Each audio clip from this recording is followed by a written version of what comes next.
I will say thank you very much. I love you, sir.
Well, here we are once again.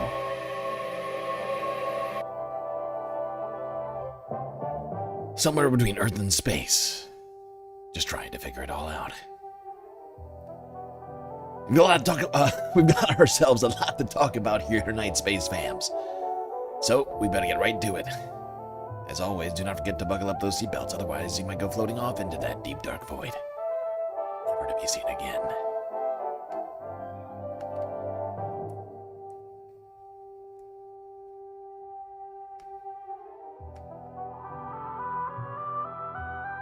Well, it's election night.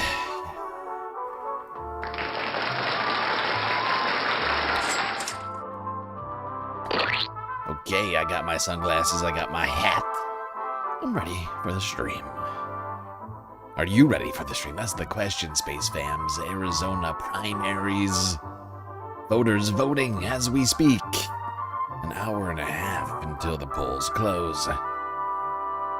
Till then, we'll talk about these elections, what to expect, and more. But first, some shout-outs.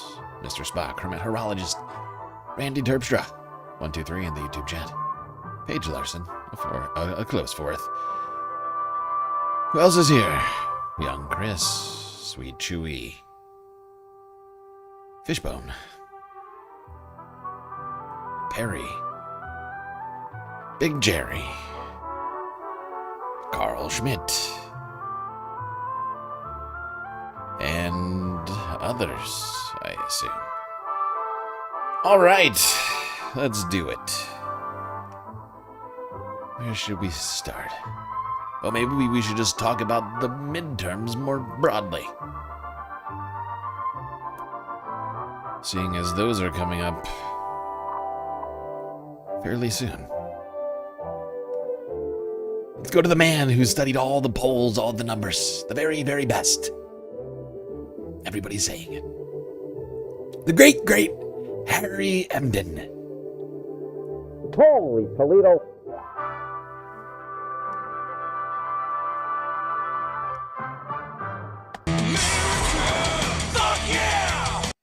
I looked at thousands of polls. Your Ipsos, your Marquette University Law School, your New York Times, Siena College, your Quinnipiac, your Marist.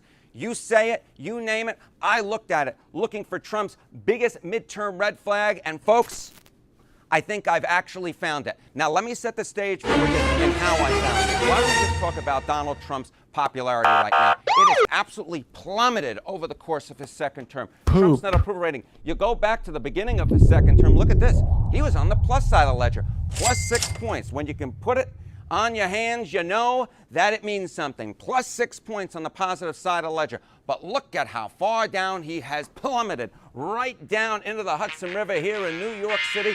Look at this. He's 28 points underwater. That is a shift of over 30 points to the red side of the ledger. And the question, of course, is why? What has happened? And I had a few different theories of the case, and I want to take you through them, and I dismissed them. What's the first theory of the case? Well, yes, Harry. The Iran war, right? It's been going on for a number of months right now. And you can see that Trump is struggling on foreign policy. Sure. Trump's net approval rating on foreign policy. You go back to the beginning of his term, 1, 2 on the positive side of the ledger. Barely on the positive side, but hey, you'd rather be barely on the positive side than the negative side of the ledger. But look at where he's fallen to now. 24 points underwater in February of 2026, just before the Iran war started. And look at it now. It's even lower. It's a little bit lower, but it is lower. At 26 points under. But no, that can't be it. However, I know the great Harry Emden will figure it out. All the numbers. Oh, what could it be? The key issue. God, I'm dying to know. Holy Toledo. We're all dying to know, Harry. Just tell us, for the love of God. Biggest red flag by far. And more than that, look at this. Look at all the groups. Now, the font here is really, really small. But take a look at this. Trump's net approval rating on inflation. Fox tested this. Fox News tested this. It was negative. That is all the red in 44 out of 45, all but one group that Fox actually broke down. It was negative. This is all the red. Rural minus 43, independents minus 671, age 65 and older minus 35, Trump voters minus 4, under $50,000 income minus 58, suburban minus 54, women minus 55, men minus 47. All of these groups are negative. There is just one group which you might not be able to see. It's right here. It's right here. Look at this. In your green, I'm circling it in green. Very conservative voters. That is the only group. And I know you can't see it. It's plus 16 points. Even amongst very conservative voters, where he is on the positive. Oh, God, everyone. Aside from the very conservative portion of America. And even they're not sold on this 100%. People who are usually 100% behind everything Donald Trump ever does. I think this might be it. I think that's it, Harry. I think you've solved it. You've done it, sir. Great job. It's inflation. That's the thing. Hitting everyone most broadly.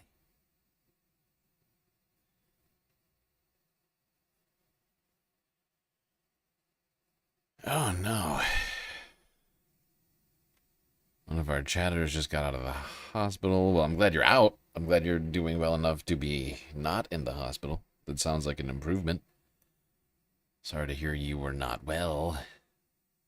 That's too many numbers. Oh, wow. Some people are overwhelmed by it. Look, each their own. I'm just, we have got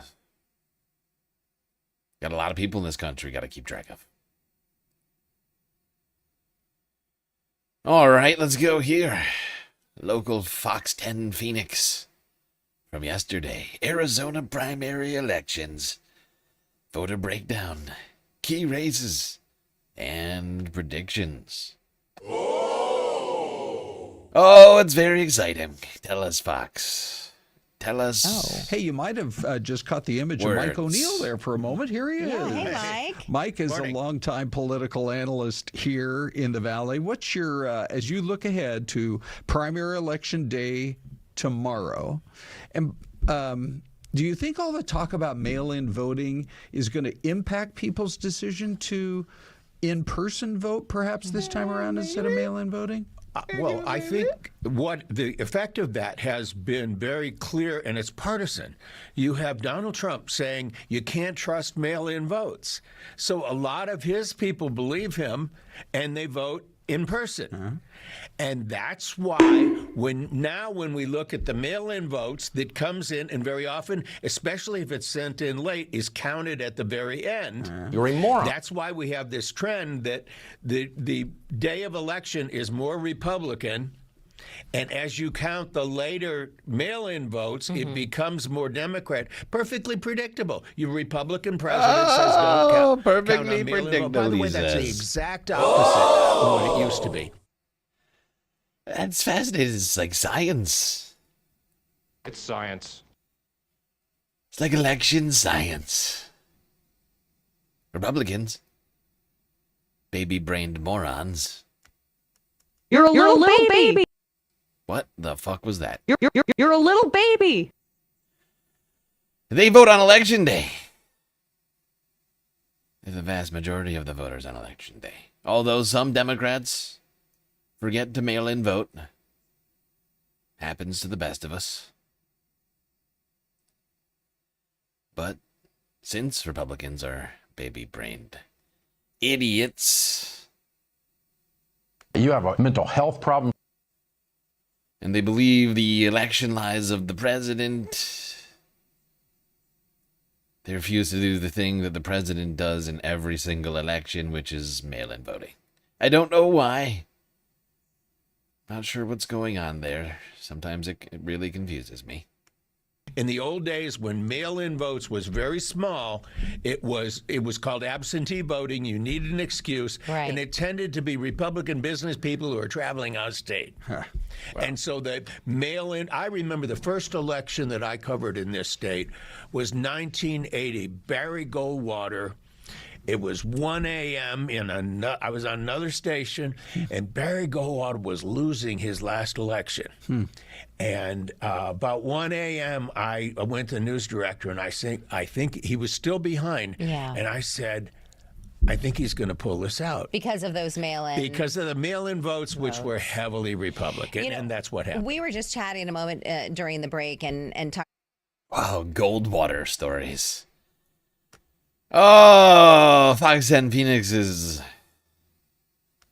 shooting for a very specific demographic over here.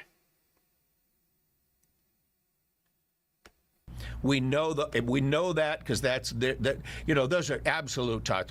6 is Schweikert. I'm sorry, 1 is Schweikert's district.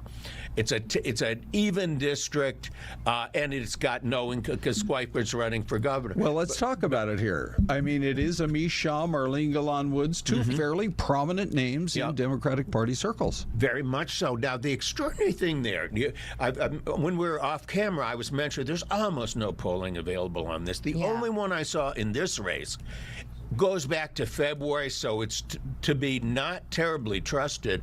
But she was beating him. I'm sorry, she was behind him. He was ahead by 3-1.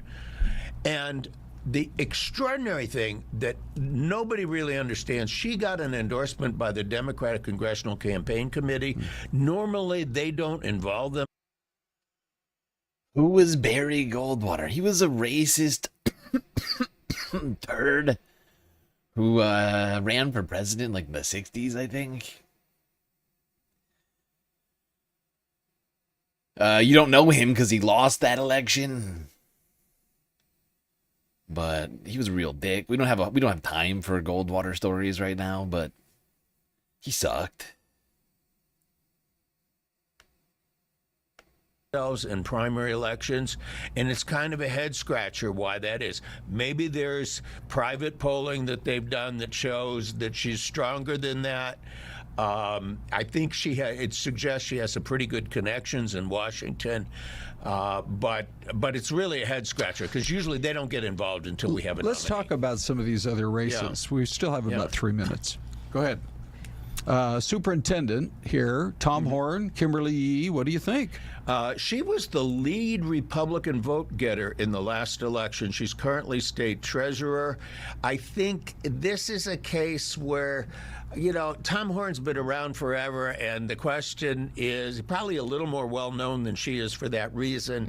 Is Tom Horn past his sell-by date is kind of the question. I'm staying in the race. Okay, now I don't have any horses in the really low, the less federal, like the federal elections are really what we're focused on tonight. This is the very definition of It is the House totalitarianism. races. I see somebody asking who it is that we want to win. If you look at the thumbnail on the YouTube, although you're a Twitch chatter, so literally have to leave the platform to do what I'm saying. You could see the people, but I can also show everybody pretty easily.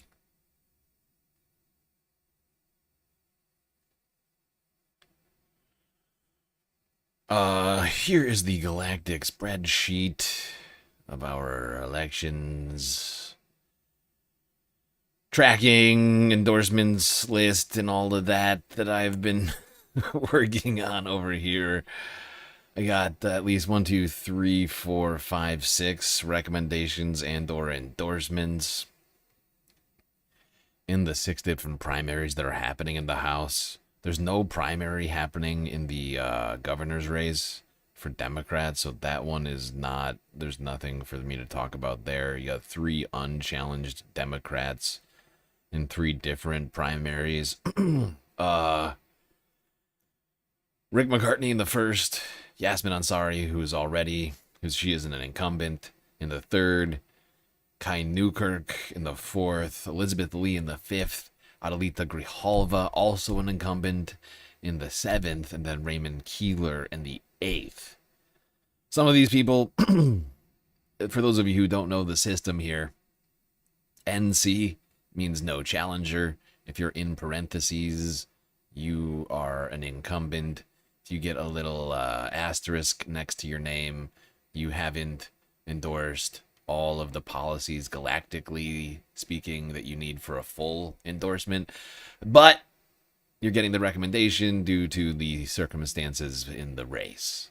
So that's your lineup here. Should be getting results in like an hour and a half or so.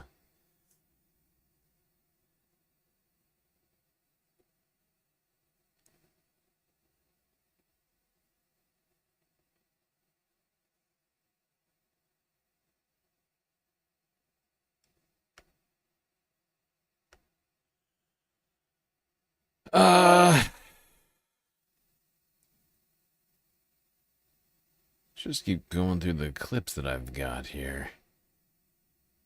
ABC 15 Arizona, 23 hours ago. What to expect from Arizona's primary election.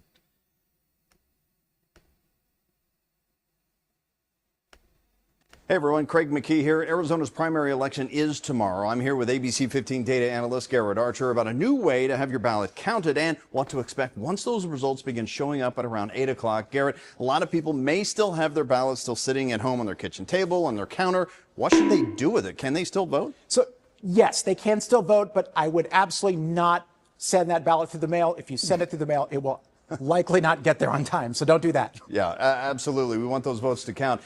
You can still vote, as Garrett said there. Tell us a little bit about some of the new options that are available this time around. All in, there's 3 ways to vote tomorrow. So the first way is the traditional way. That's going to a vote center, going into the booth and filling out the ovals and then feeding that ballot into the machine yourself. The second way you can vote is you bring the ballot to a vote center or drop box, you keep it in, you put your signature on there and you drop it into the bin. But there is a new way, Craig. Okay, a new way. And actually, we had to go to the source on this just to show the confirmation here. Maricopa County actually telling us about this new third option. So for voters who requested a ballot by mail but want to come and have it tabulated at a vote center, they can bring their affidavit envelope, have their signature and ID verified there at the poll, and have it tabulated on spot. All right, so this third option, why did Arizona decide they needed? Well, there you go, Arizona. All sorts of ways for you to vote, including bringing your mail-in ballot to the polling location and having it tabulated on spot. So, man, it's a veritable cornucopia of options. A myriad, if you will.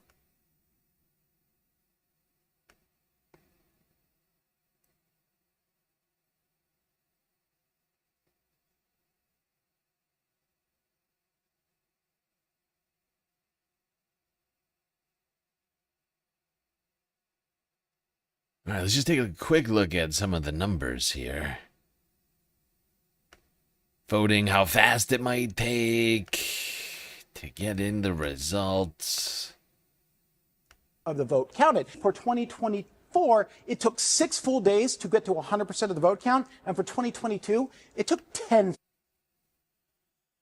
However, you will notice, yes, it took 6 days to get 100%. You notice it plateaued up here at like 99% by 3 days. It was over 90% within a day and a half. And even on day of, you still had 70% for Republicans counted and 75% counted for Democrats. So we're going to have elections results regardless. I can almost guarantee you multiple races will be called tonight. But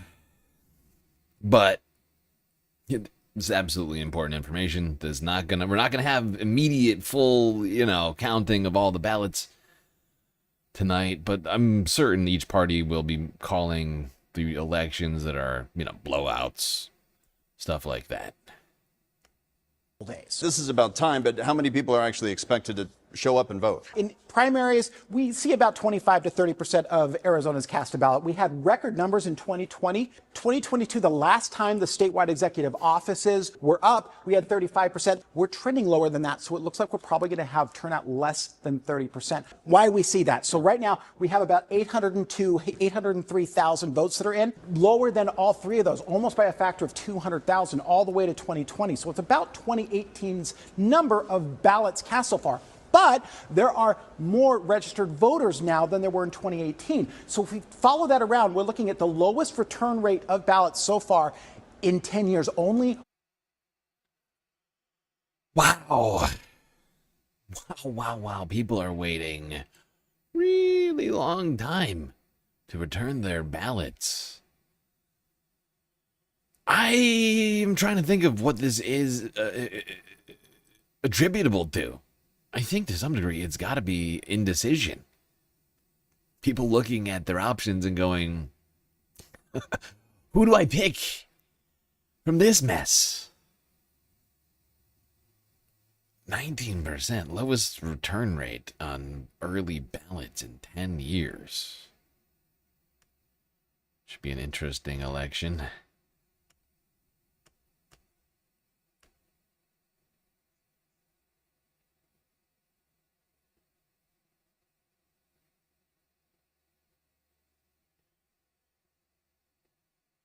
You think it's the Chinese hacking preventing people from returning their early ballots? Yes, it must be that. I don't know how you do that, but that sounds very plausible. And by plausible, I mean completely ridiculous. This is ridiculous! Okay, let's go to Fox News. Fox News... They are. Fox News is more focused on the Democratic primaries than CNN is. I swear to God, it is actually getting funny at this point. Like, it's. Originally, I was kind of perturbed by it, but at this point, it's fucking hilarious. Like, Fox News really is, like, way more tuned into what's happening in the Democratic primaries. I mean, it speaks to just how bad our media is. It really does. Because I haven't seen Kai Newkirk on CNN. But here's Fox News on the Arizona primary civil war.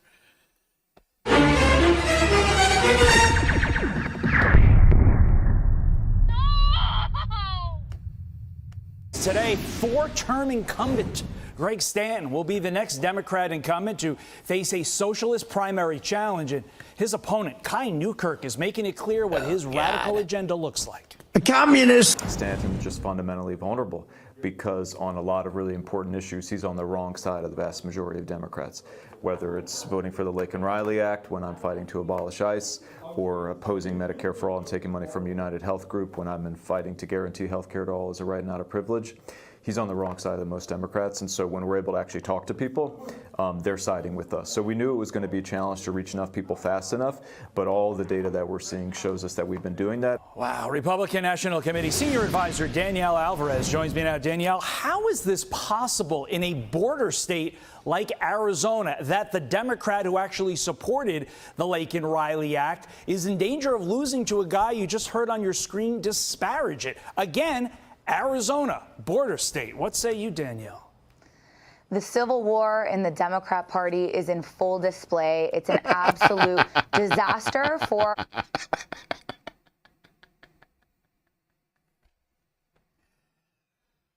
Oh my God, this is so amusing to me. Fox News is over here doing so many segments about the Democratic primaries and the DSA. It's fucking wild. If you just look at Fox News's channel, they are locked in. When was it? Yesterday or the other day? We were watching a Hassan clip and he was like, look, folks, if you miss your latest DSA meeting, that's fine. Don't feel bad. You can watch it on Fox News the next day. He's honestly, he's not far off. Hassan is not far off on that shit.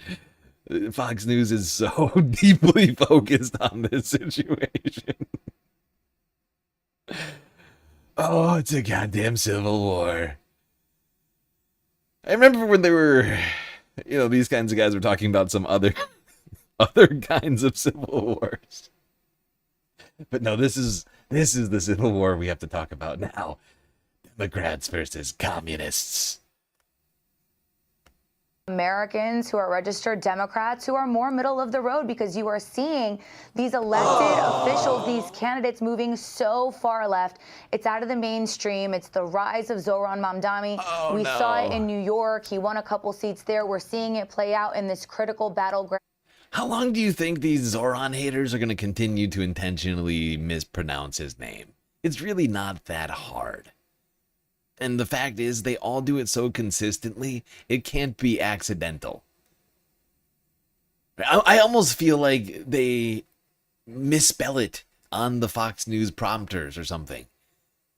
Mamdani. Oh, it's Mamdani. Zohran Mamdani. Like, why can't they say it? Is it really that hard? Are you really that dumb? It's like 3 syllables. Seat in Arizona, as you very well mentioned. Newkirk did not support the Laken Riley Act, stronger immigration in a state like Arizona, no less. It's a disaster for the Democrat Party. We're seeing it play out in real time. It's going to be wonderful, of course, for Republicans who are looking to win this seat. You mentioned Mamdani. DSA membership has surged. Oh my God, he accidentally said it right. Zohran Mamdani. That's right. There you go. Thank you, PBD. That's how you say it. Zohran Mamdani. Okay?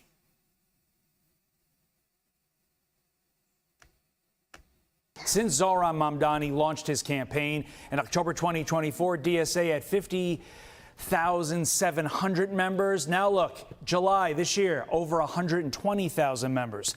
And if Stanton loses, let's keep this in mind, Danielle, he would be the 6th House Democrat incumbent to lose a primary, fueled, of course, by this far-left insurgency.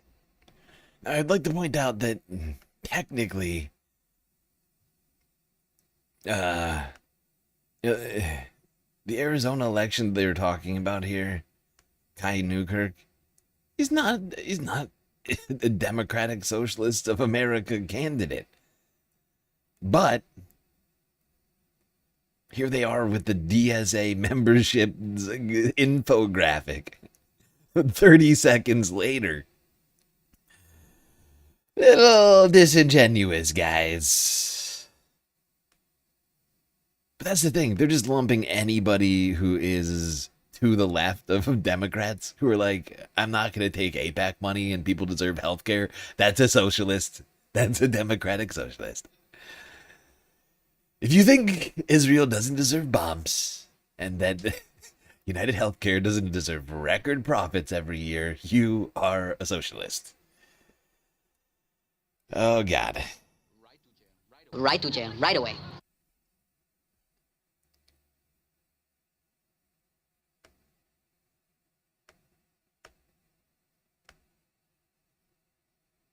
Oh no, more scary infographics. From the south of the continental U.S. It will not work in the U.S. It is sad to see the growth of socialism. The President Trump, of course, works so hard, and Republicans work so hard to fight against socialism, of course, communism, and it's crazy to. The president's working so hard. I don't know what he's doing exactly. That counts as working so hard. But, oh, God, can you imagine?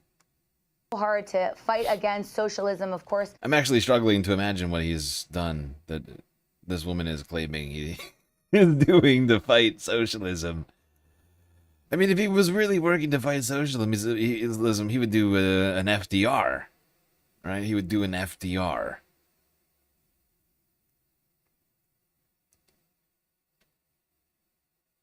Big old jobs project. for make things affordable here, you know. But you can't do that because Trump is the problem. He is a billionaire real estate mogul, right? He is the reason your rent is so high, right? Trump is the housing crisis. Okay, it's people like Trump that are the reason for why things are so expensive.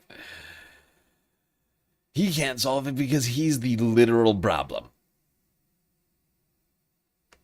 Communism, and it's crazy to see it getting its stronghold and growing within the very progressive flanks of the Democrat Party. It has no place in this country, the greatest nation on earth, of course, and we have to make sure to tamp it out. That race in Arizona, the recent polling has it within 8 points. Again, that's terrifying for Stanton, who's been serving in that seat for some time now. If it comes within 8 points, it's a disaster. It shows the direction of this current Democrat Party. Oh, it's a disaster. It's a horrifying, horrifying disaster. Democrats are shifting to the left. Oh, God. What are we going to do? What are Republicans going to do? By the way, she's the RNC senior advisor, and she is having a fucking panic attack over Democrats going to the left. Why? Why? Why is the RNC senior advisor panicking over Democrats shifting to the left? We've been told by so many Republicans that this is easy. It's an easy win. Oh, please bring on the socialism. It's an easy win. Easiest W possible. And now they're having they're hyperventilating on Fox News over it. Like, oh my God, we want Nancy Pelosi back. Nancy, don't quit. It's an interesting sort of flip-flop.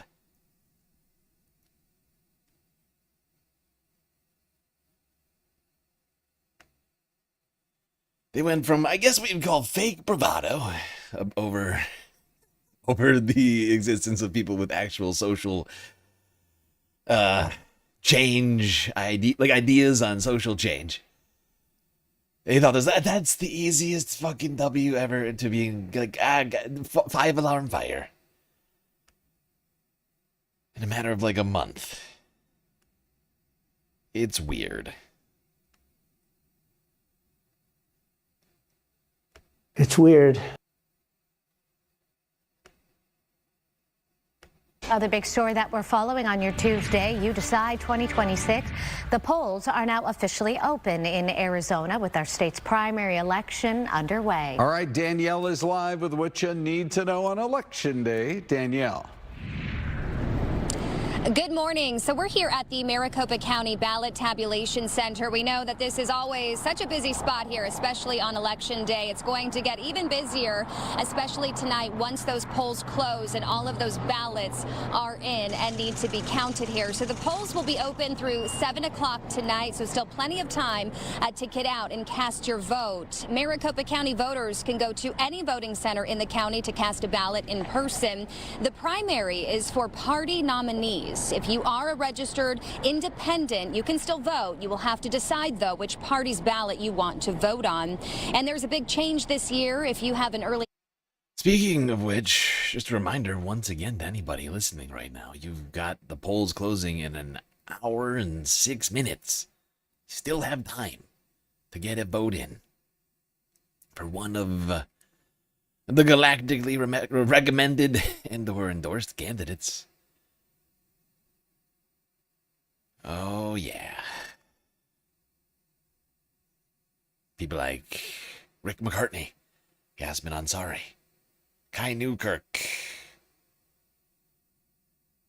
Elizabeth Lee, Raymond Keeler. You can do it. You can do it now. Immediately, if not sooner. ballot that you have not yet turned in.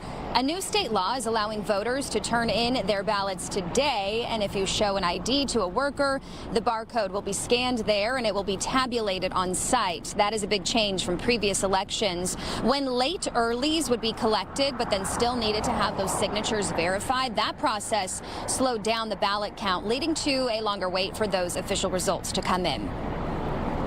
So this is hopefully going to address some of those problems. And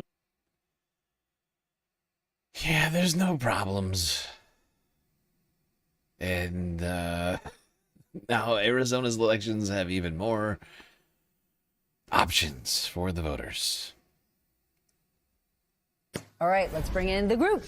Bram Resnick, political anchor and well-known reporter for News 12 KPNX in Arizona. He has covered the state for over 25 years. Joel Payne is here, Democratic strategist and former senior aide for Hillary for America. Nair Haq, former State Department senior advisor and former White House senior director. Molly Jong-Fast, MS Now political analyst, my dear friend, and host of Fast Politics podcast. And guess, we've got a special treat for you today. Congressman Seth Moulton, Democrat from the great state of Massachusetts, former Marine Corps officer in Iraq, is with us. I'm glad you're all here, especially you, Congressman. But Bram, we're talking Arizona, so you get to go first. Do Republicans have a real shot of retaking statewide control of Arizona? That's the big question. We're going to find out whether a Republican primary voters are going to nominate candidates who can win a general election. The Republicans here have been on a 4-cycle losing streak, losing statewide office after statewide office. Today is the test. We already know, according to the polls, Andy Biggs, Congressman Andy Biggs, who is at the top of the Republican ticket, is the likely prohibitive nominee for governor. He leads by double digits in the polls. That race appears to have been over for weeks now. He's running against fellow Congressman David Schweikert. Schweikert far behind. Schweikert has warned Republican primary voters that Andy Biggs is unelectable. There is some evidence to back that up. But this is, of course, a trend that we've been watching here with Republican primary elections. Well, Fox News is claiming that, well, simultaneously, the Democrats are going too far to the left and they're unelectable, but also simultaneously freaking the fuck out about them. They, too, are putting in people who are unelectable. And unfortunately for them, the math on unelectability favors those making the argument against Republicans, right? Trump is at historically low poll numbers right now, and Republican primary voters are putting in Trump-backed, MAGA, diehard candidates. Over and over and over again, we've seen the quote-unquote moderate Republicans. So you know, the people who've disagreed with Trump one time in the last 2 years. Those are the moderate Republicans. Those guys and gals have been getting ejected and replaced with people pledging their loyalty to the president. Is that an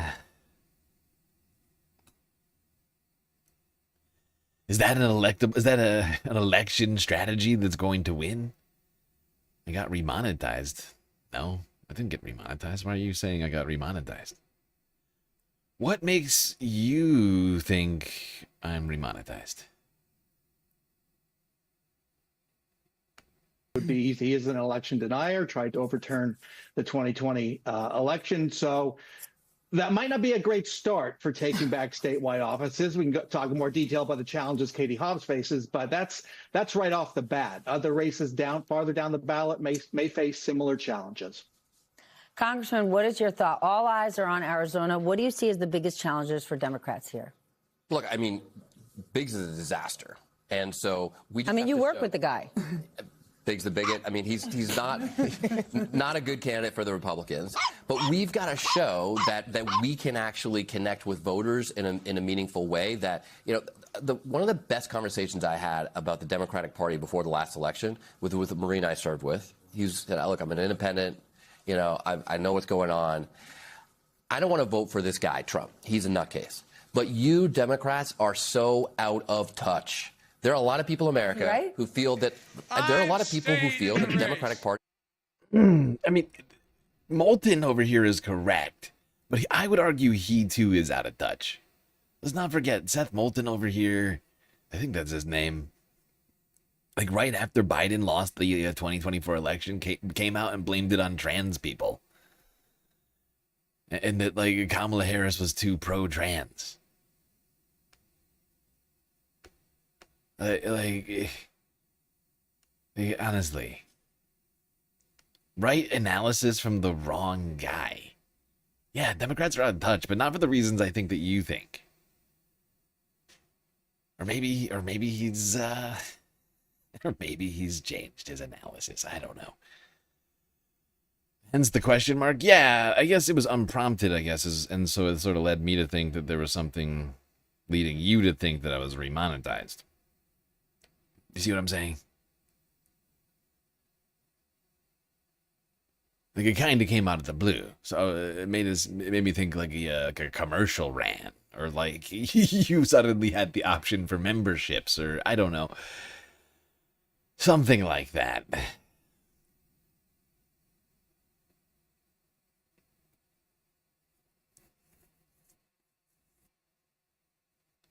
But as we all know here, the reason why Democrats have been losing elections, why standard incumbent Democrats have been losing elections, is because they haven't delivered for people, right? They haven't delivered for people on affordability, on inflation, but have claimed to during election cycles like 2024, right? And or have used the money that they could have used to solve these sorts of things to fund Israel and the genocide that they have been committing, right?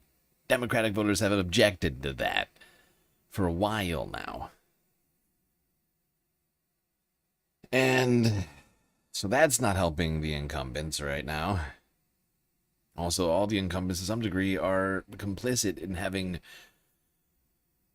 at least the vast majority of incumbents are complicit in having brought about the Trump regime by not doing enough. And in some cases by actively collaborating with the Trump regime, right? Like we can't deny just how often they have failed the American people and then have come back out and said, we're the antidote to Donald Trump. It's a strategy that people have picked up on, and they're now punishing incumbent Democrats in the primaries. All right, let's keep going through the clips. 12 News, 8 hours ago.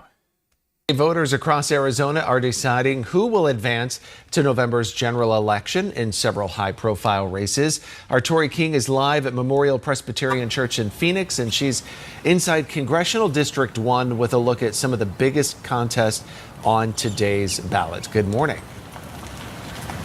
Good morning. Yeah, we've seen people slowly start to trickle in here at this specific voting center. I'd say we've seen about a dozen or so, but we expect a lot more people to come and vote this afternoon. And it seems the majority of people end up coming after they get off of work. So we are expecting a very high turnout in this election, and that will determine who is going to be on the November ballot. And a lot of eyes are on the races here in Arizona specifically.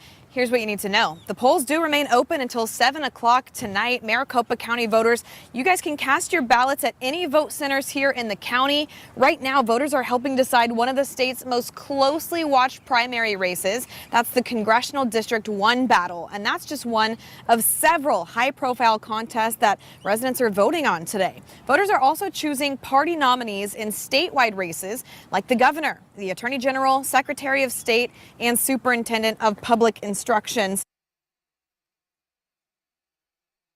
Yes, indeed. A lot of big races happening here in Arizona. In what is effectively a purple state. This is to some degree a very, like a bellwether election, right? I know Iowa used to be kind of this very important state. I feel like that has kind of gone out of the zeitgeist that we have, right? Like Iowa is no longer the the state that's going to tell you what's going to happen. Because they vote Republican every year. Doesn't matter. But Arizona still has some purplishness to it, you might say.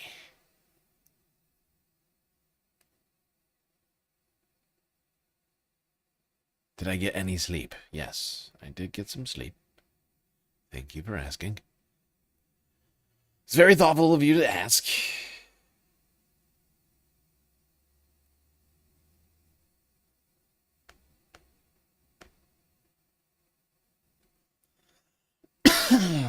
The Epstein class is watching. Are you still talking about Jeffrey Epstein? This guy's been talked about for years. All right,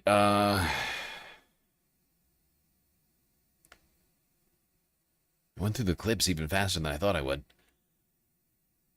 Hour into the stream, I got live streams. Let's check there. Oh, wait, before I do, actually, I take it back. I have one more. How did I look past this? Probably because it's all just a bunch of local ABC Arizona clips, and it's throwing me off.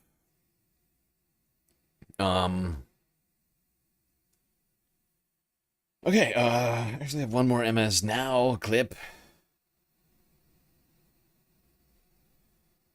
How Arizona voters are feeling about the politicians still spreading election lies from 6 years ago. Is looming large over today's Arizona primaries, with election deniers on the ballot for the state's most powerful offices. Republican Congressman Andy Biggs, who refused to certify the 2020 race, is the party's frontrunner in the GOP primary for governor. And the races for Secretary of State and Attorney General both include candidates who have talked about the election being stolen from Trump. But, as you are about to hear, some voters in the state, well, they are pretty tired of relitigating that race. What do you make of hearing politicians talk about 2020 fraud claims? It's bullshit. I mean, we can count the vote, and we should allow everybody to vote and make sure everything is counted honestly, and I don't believe in rigged. You know, get over it. You know, you lost.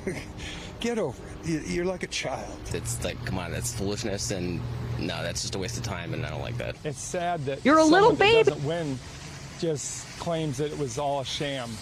But if he would have won, would he have also claimed it was a sham? Probably not. Joining me now, MS Now senior White House reporter Vaughn Hilliard and Brian Tyler Cohen, political commentator.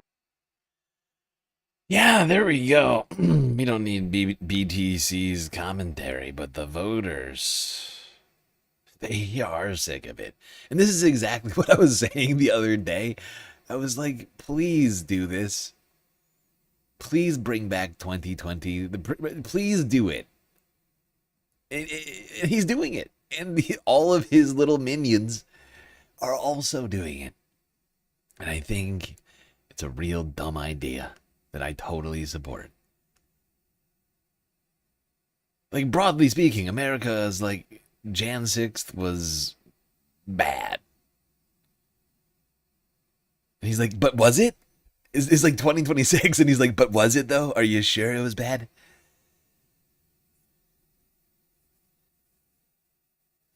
All right, we'll listen to a little bit of this. Just for shits and gigs. The 2020 election outcome. He told USA Today he would not be pitted against Trump, who remains, of course, wedded to these unsubstantiated allegations.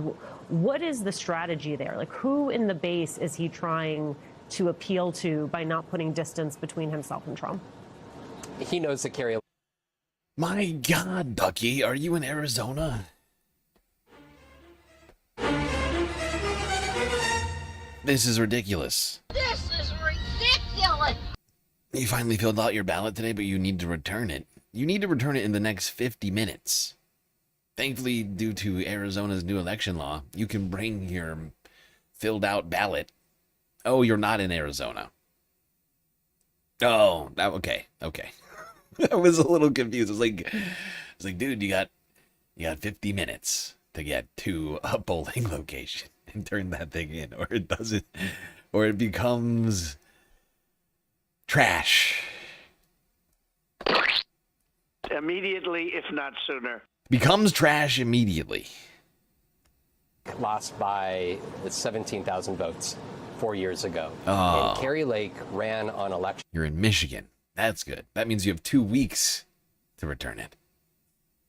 August 4th, I believe, is your final day. Although, since it's a mail-in ballot, all you have to do is put it in the mail. Pretty easy when you think about it. I believe in you. I believe in you, Ducky. You can do it. Never give up. Never surrender. You can get that ballot to a mailbox. Never give up. Never surrender. Denialism. And there was a few weeks back in the 2022 campaign where she tried to, you could say, moderate or focus on issues like the economy and water rights. But then she time and again lifted up people like Steve Bannon and Charlie Kirk onto the campaign stage, and who were making the case that Donald Trump was the rightful winner. And Andy Biggs is somebody who shares a very similar record. And that is a recognition and an acknowledgement that in a general election, he's going to have to change, because time and again, there have been more Democrats elected statewide since the 2020 election than Republicans. And if Andy Biggs wants to win, he's got to change his tenor. The last rally that I was at with... That's the thing, though. None of these guys can do that. That is the thing. None of these guys can do that and continue to get the support of the Republican base. Because the Republican base, at least the Republican primary voter, right? They are voting for Trump loyalists. And anybody who doesn't toe the line gets ejected personally by the president. Like within minutes, if you do anything that he doesn't like, he takes to Twitter. He takes to Truth Social. Lets everybody know that you are now enemy number one. And like materializes candidates that are like ready to glaze him at every fucking turn.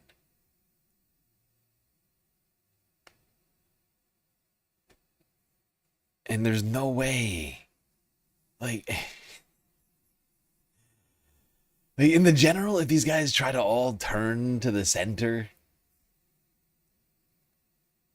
it's going to be a bloodbath for Republicans, because Trump doesn't care. Like, he cares more about loyalty than he does about the success of the Republican Party.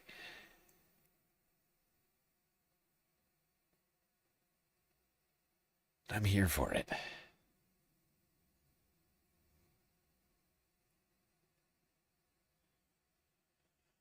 I am here for it.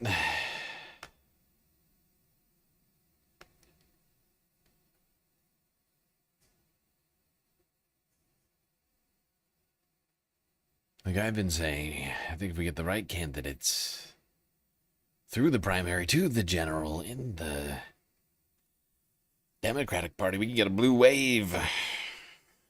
One of epic proportions. Perhaps never before seen.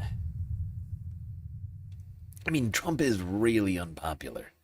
And the Operation Epstein Fury is back on at like 99% of what it was at the peak of this conflict. Red Sea, if you add in the Red Sea being blockaded now, I think it's a new, we've hit a new 100%. It's not the same as the old 100%, but we've hit full peak Operation Epstein Fury. The Red Sea blockade is going to be a real problem. The longer that goes on, the global economy is going to take a massive hit. Like the other half. Like the Bab el-Mandeb Strait. That one's right, like the Hormuz Strait. That's sort of feeding Western Asia, South Asia, that region. the Bab el-Mandeb Strait, that's feeding Northern Africa, parts of the Middle East like Saudi Arabia, but also the Mediterranean. That gets cut off. You got yourself a whole problem. You got yourself a whole problem on the old inflation situation.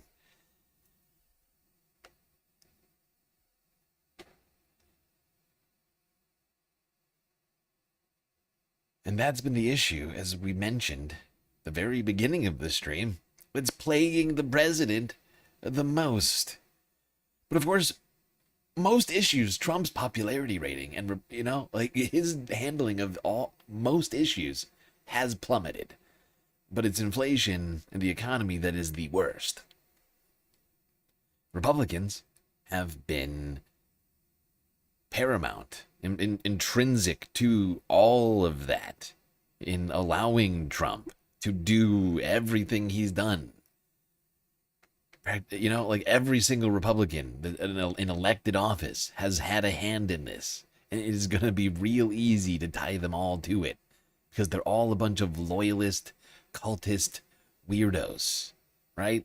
It's just a matter of literally looking through the facts. The very public facts.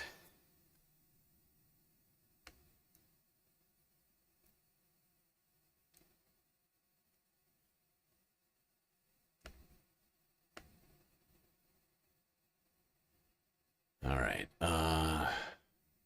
Couple more clips, then we're going to the live streams. Keeping you updated on this Arizona primary election day here in Arizona. Jesus we do Christ, have team that's coverage. loud. Want to get you out to our own Jordan Bonke. He's live right now at El Dorado Park in Scottsdale. You've been there. What can you tell voters they need to know?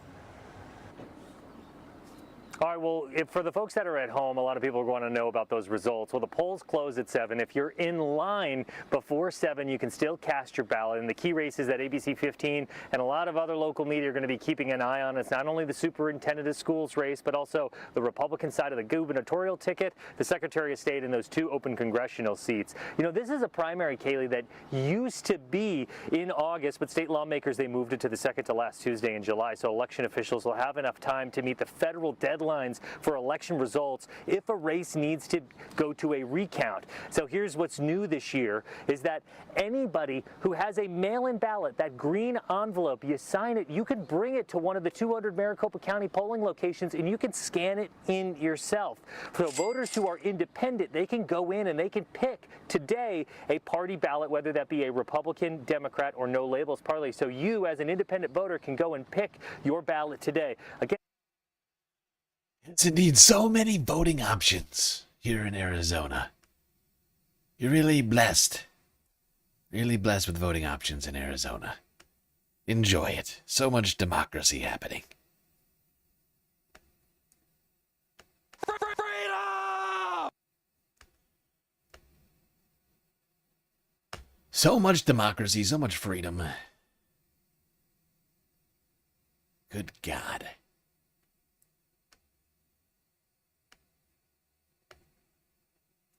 Now, hopefully you've all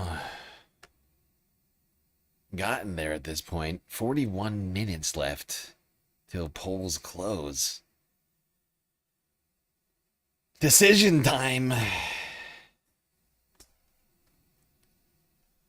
The final countdown. It's here.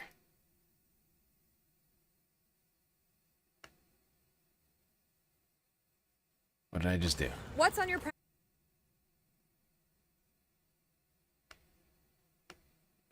Today, we're watching major statewide races in the primary. That, of course, includes the governor's race. The Democratic incumbent governor, Katie Hobbs, running unopposed. And those 4 people to the right of her are looking to be her challenger in November on the Republican side. Andy Biggs, David Schweikert, Scott Michelli, and Scott McNally there. Another major race for Attorney General. For the Democrats, the current Attorney General, Chris Mays, is running unopposed. And those 2 Republicans, Ronnie Glassman and Warren Peterson, are looking to face her in 4 months in November. It's interesting that the only two races that he covered were the ones where Democrats, there wasn't even a primary. Katie Hobbs, Chris Mays. This is what I was saying about the lack of democracy. The other stream, when we were talking about this with regards to options in some of these races for Democrats in Arizona, I think you got at least 5 different races with no challengers. That being the AG, the governor's race, then Arizona's second, fourth, and... No, not fourth. Second, fifth? Where's my... There it is. Second, sixth, and ninth. Second, sixth, and ninth, no challengers there either.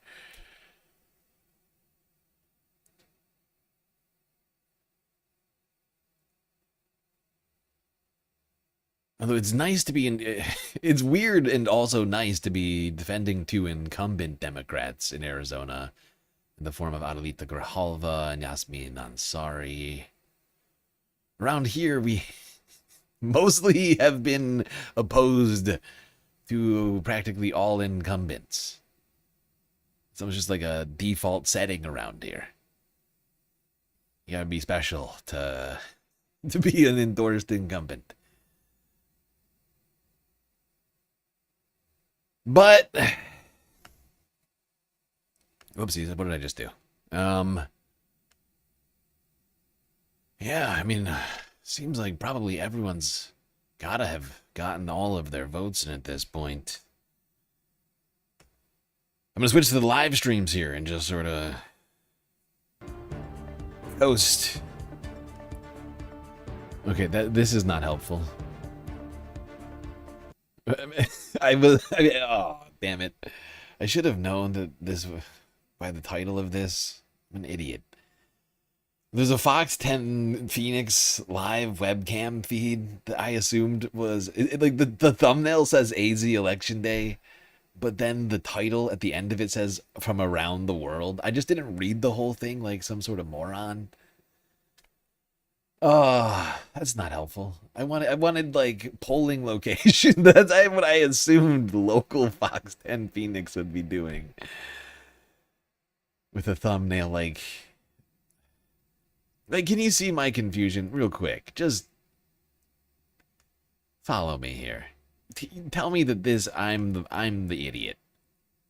Tell me I'm the idiot for this. Look at this. Am I the idiot? It says AZ Election Day, big American flag, live Fox 10 Phoenix, live webcams around the world. Yeah, I should have read the whole thing, but it was a little misleading on the thumbnail. Like, I mean, is it AZ Election Day?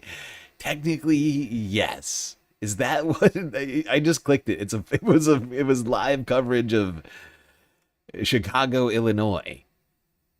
It's ridiculous. How is this helpful to us, Fox 10 Phoenix? Explain to me how it's possible that Santa Cruz, California Beach or Lumberton, Texas Road, how are these helpful? They're not. They're not. We can all agree that's not what I want from a thumbnail like that. R.I.P. AZ. Yeah, R.I.P. That's it. GG AZ. Calling it. Kidding. I've got more coverage. Don't be ridiculous. I'm also looking. Is there a Galacti-cam? I was looking. I don't see Galacti-cam, which, you know, a little disappointing. These guys just don't care about America. I thought this was America. Huh? Isn't this America? I'm sorry. I thought this was America. You know, is it wrong of me to be the guy to assume that MSNBC has the money and resources to do this? At least more resources than I? Thankfully, Fox 10 Phoenix is apparently going to be doing some live coverage in 30 minutes Till then, we'll just watch the local Arizona news.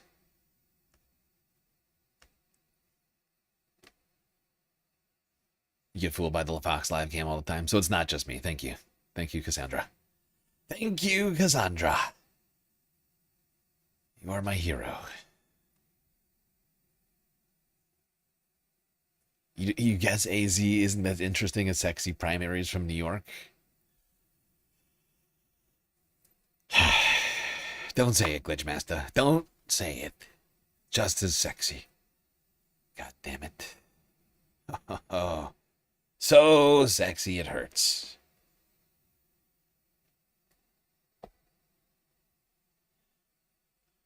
We love you, okay, Arizona? Your primaries matter just as much as New York. Sure, do you have a few less? Yeah. But that's not important. Democracy is happening. We are going to continue this coverage. Never give up, never surrender. Never give up. Never surrender.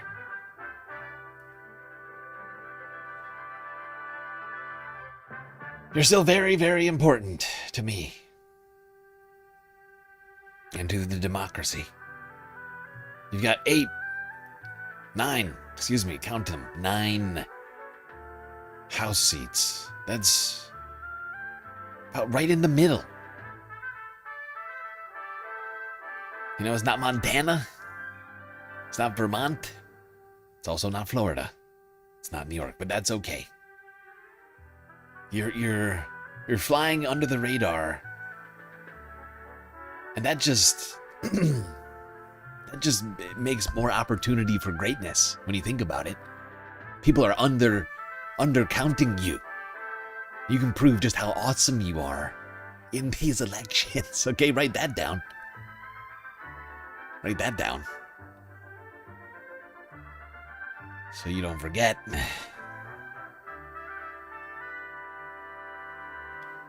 It's your opportunity, Arizona, to prove to the rest of the country. Yes. I believe in you. Here are the races. We're waiting. Polls closing in 31 minutes and 43 seconds.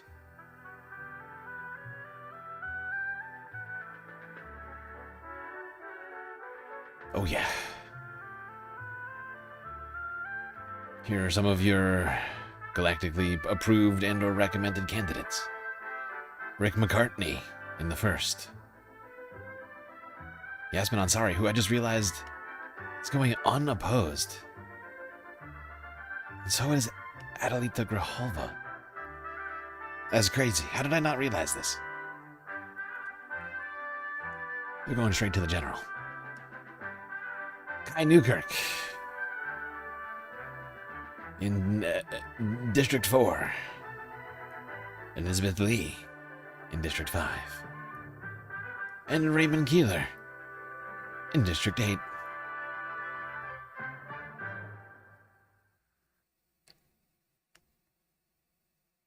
This is great news. This is great news. Because I get to do this right now. This is before anything happens. Honestly, I just knew who I was supporting. I didn't do any research on anyone else. I was like, Adelita, Yasmin, they just got done winning special elections. Why should they have to fight a primary? As it turns out, they don't have to. Not gonna do it. Not gonna do it. Wouldn't be prudent at this juncture. Not gonna do it. Green. Check. Or green. Checkity check. There we go, blam. That's how we start it. Okay.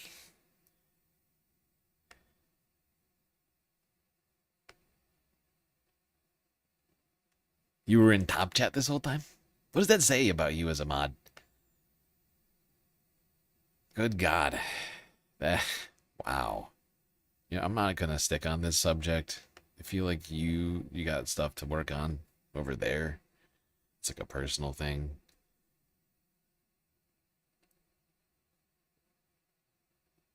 We'll talk about this later.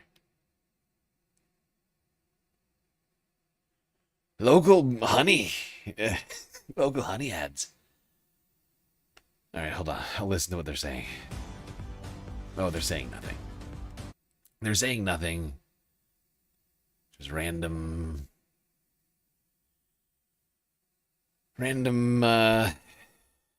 music.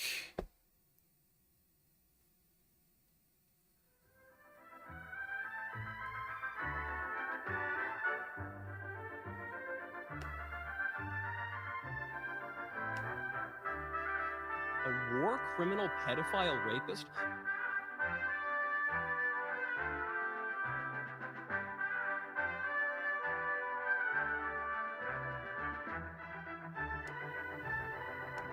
We've had everybody, Jeff Bezos came, Bill Gates came, Mark Zuckerberg came, many of them came numerous times, the bankers have all come, everybody's coming. I haven't had anybody saying anything bad about me.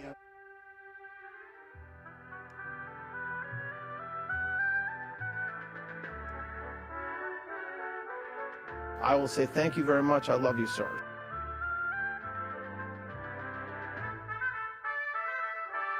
I'll say thank you very much. I love you, sir. What a deranged lunatic. Hey, look at this. We're getting some California news. More wildfires. Looks like 700 acres burned in Sunol, California. 0% contained. Those look like homes. Those look like homes. That looks like a fire. Fire here. Homes here. That can't be good. Fact is I haven't been doing my normal research today. I've been focused in on the elections only. That and trying to figure out this channel situation we got. Trying to get remonetized. By the way, if you haven't already, hit the follow button on Twitch. Subscribe on YouTube. Maybe hit that bell icon. Like button, too. And while you're at it, do consider contributing to the Galactic News Network, as we are completely funded by individuals like you. And even though we're demonetized on YouTube still, a lot of great ways out there for you to show your support. Twitch, bits, power-up subs, gifted subs, prime subs. Did you know you had a free Twitch subscription that you could use to support your favorite streamer just by being an Amazon Prime member? That's all it takes. You could be literally taking money from Jeffy Bezos and giving it directly to me. Otherwise, that bald dickbag just laughs his billionaire ass off all the way to the bank. Is that what you want? Come on! It's ridiculous. But of course, we have other ways for you to support the stream. Cash App and PayPal donos. For your money, go directly to funding the stream rather than the bottom line of Amazon. We got Throne. If you preferred to buy physical items that would eventually arrive at my doorstep down on planet Earth. That's right, I have an Earth residence and you can send me shit. Tiny Earth apartment. Of course, the very best way to get the most space benefits for your Earth dollars. Patreon, $3 a month. Get you access to a myriad space benefits unseen by the rest of the goddamn Milky Way galaxy.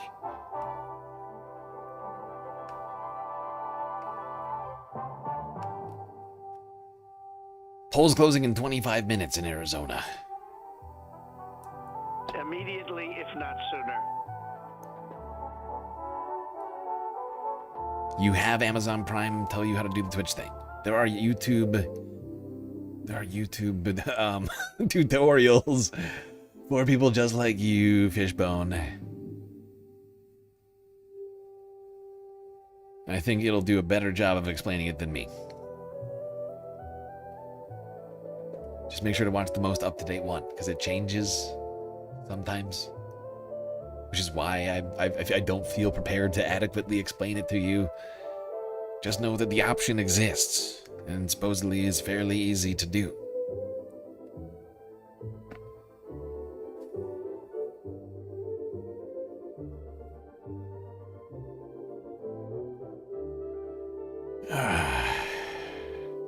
Where is Suno Cali?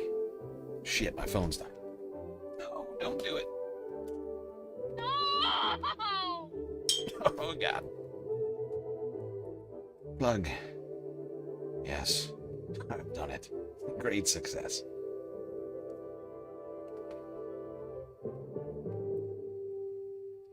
It's in Alameda. San Francisco. This is not far from San Francisco, and you can see that this fire is already threatening homes, smoke wafting over this neighborhood right here. This could be bad. You know, everybody here knows we do environmental, at least I think most people around here know that we do environmental news and climate change coverage and shit like that. We'll probably be covering this later this week. Here's a sneak peek. Jesus. 0% contained already 1,000 acres. Hold on, I'm gonna listen to what this guy's saying. Office have also gone door to door here to ask people to leave if they haven't. CAL FIRE talked a little bit earlier, or one of the local fire crews talked a little bit earlier about the cooperation they've seen from the community. Take a listen. Alameda County sheriffs are in charge of those evacuation warnings and orders.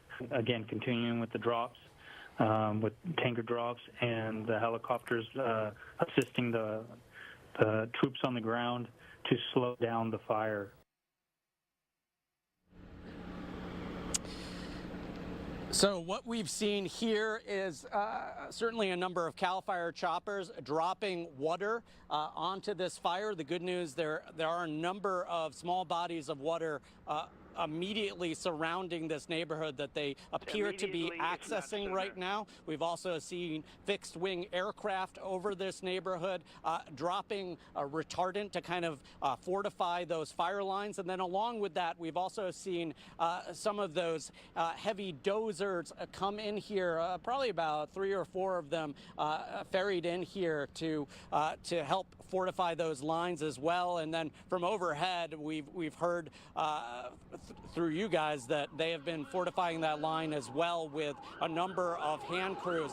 From our vantage point, and you can see some of those crews right now heading in the direction of that fire. That's what you're hearing right now along Vineyard Avenue. From our I gotta say, it's a little disturbing to me.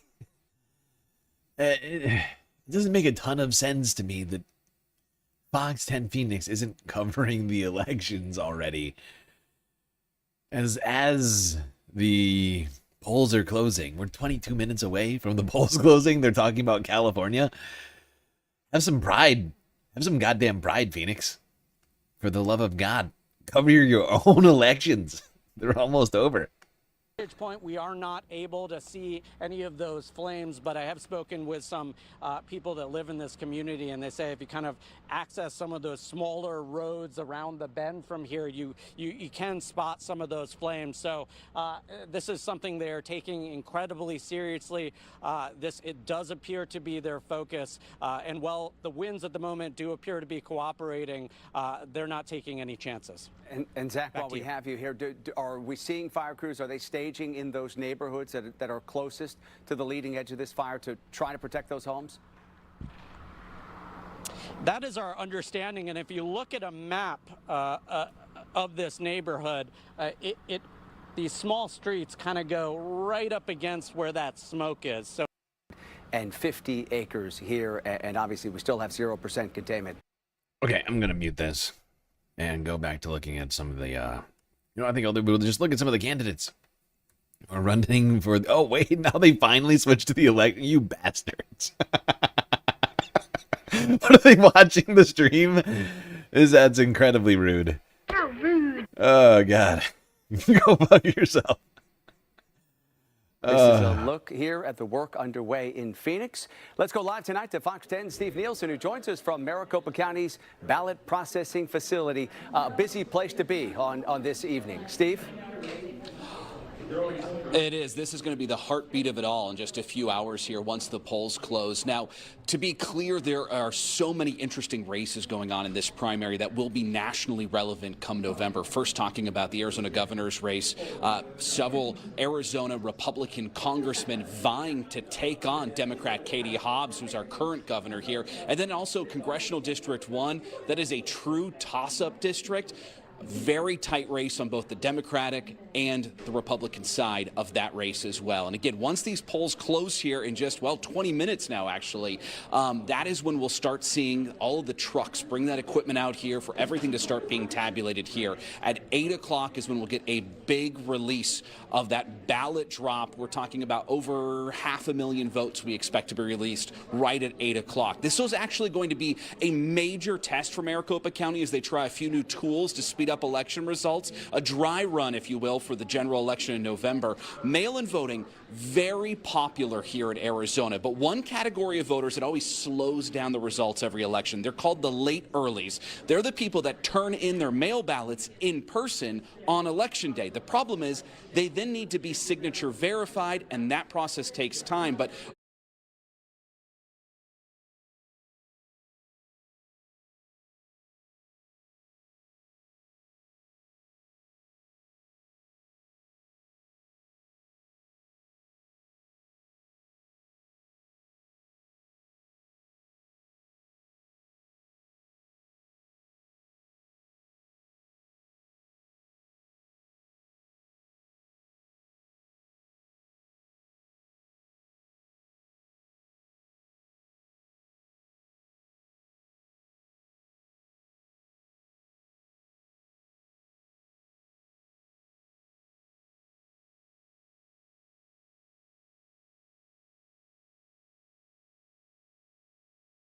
new state law allows people to take their mail-in ballot, show their ID, and then they can add that ballot right then and there. We asked the election team here how this test...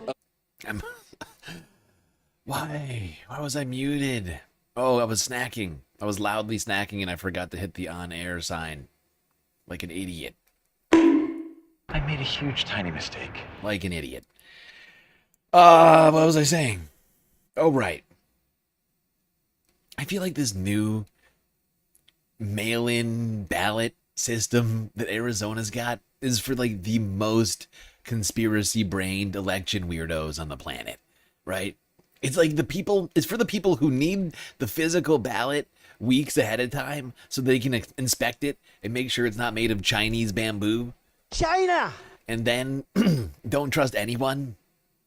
And I think their ballots are going to get dumped in a parking lot somewhere. And so they got to walk it to the machine themselves and see it go boop, beep, beep. And they're like, oh, finally, freedom, democracy. We've done it. The new system went today. Maricopa County is the third largest voting jurisdiction in the United States. We're used to that. We're used to observers. We welcome oversight, and it kind of goes with the job. It's not our first rodeo, would be probably what I would say. And that was Maricopa County Supervisor Kate Brophy-McGee talking about the Department of Justice sending federal monitors here to Maricopa County and 2 other Arizona counties today. Those federal monitors from the Department of Justice saying they're here promoting transparency and ballot integrity and protecting the rights of eligible voters. Now, for the votes that still need to be signature verified after today, we have been told they've really sped up that process. That's from the county recorder. So they believe that we will have the bulk of all of the votes turned in for us to be able to get a clear look at this election by sometime tomorrow. That is a huge change for us here in Arizona, where usually it takes several days in Maricopa County to get a clear picture. Yeah, we have reporting seen that. live, Steve Nielsen, Fox Phoenix. Yeah, it can be a very slow process. And Steve, while I have... Results are going to be coming in hot here, people. 15 minutes left. And counting.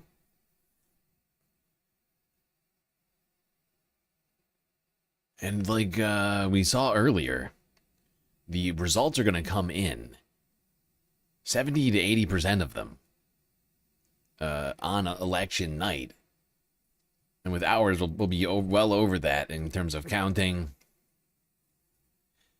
And within a couple of days, it'll be well over 90% of ballots counted. So we should have some results on some elections. Not all of them, but some of them here tonight. 14 minutes, 5 seconds. Immediately, if not sooner. There have been no major issues at any of the polling places today for anyone trying to cast their ballots?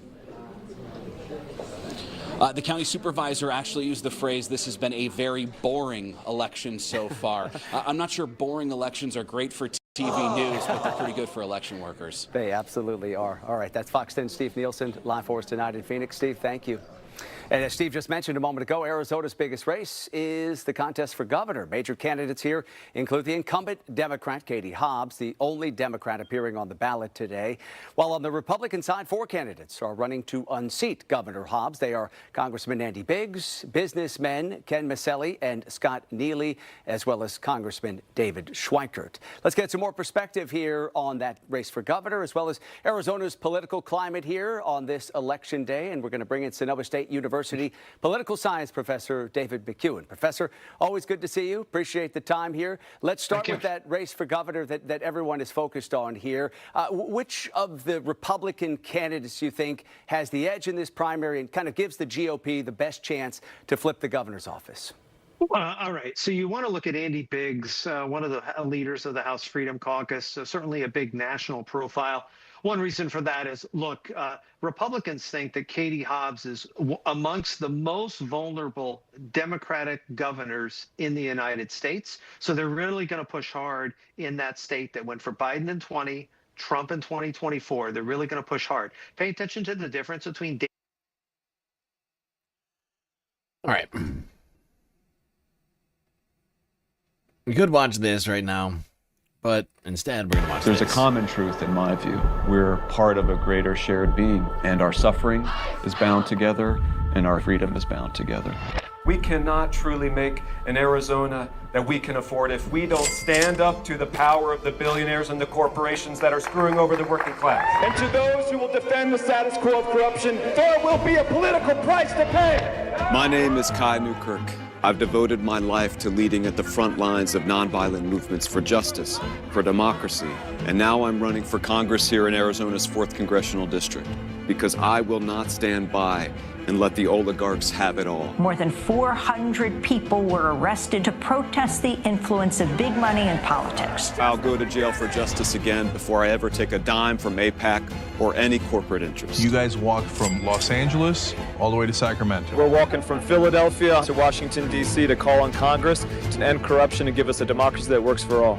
It's time for Democrats to pick a side. And we're part of something much bigger across this country. Progressive candidates across the country have launched primary challenges against established Democratic office holders. Kick out Greg Stanton, get those corporate Dems out of here. And we know this, the majority of Democrats are with us on these issues. The majority of Democrats support disbanding and abolishing ICE, Medicare for all, universal child care. The majority of Democrats want to end military aid to Israel and stop the genocide in Gaza. Our very lives are dictated by how much money somebody can spend. And Kai Newkirk knows that's not right. I'm not a career politician. I'm rooted in a different tradition. We're building a movement of love, truth, and people power here. There's no other candidate like Kai. If I walk alone, I walk alone like that. I've done it. I've done it. But I know that even when I'm alone physically, I know that I'm just walking humbly, a fellow traveler in an ancient, ancient tradition. And what I'm doing now, running for Congress, is just an expression in that tradition of seeking to build a society that reflects our goodness. We don't tell undocumented people, go and pick the crops and we'll deport you the next day. We don't tell the homeless, well, you can sleep out there all alone. We don't tell somebody when they got cancer, you don't have money to pay for it. That is the way we build a society in which nobody gets left behind. We say, we love you, we got you, we're never gonna stop fighting for you. I believe a new day is possible if we come together and seize it. Well, as everybody around here, I think, knows, we're supporting Kai Newkirk for Arizona's 4th district here. Have been, since we first started talking about Arizona's primary elections. He's definitely one of the better candidates here, maybe the best out of the ones running. That are running opposed, at least, that are running an actual primary here. But he's not the only one running. We got this lady. Oh, shit, is this Instagram? Oh, whatever. Whatever. There's also... Can you make these... But you can't make these full screen. No, screw you, Instagram. Screw you, Insta.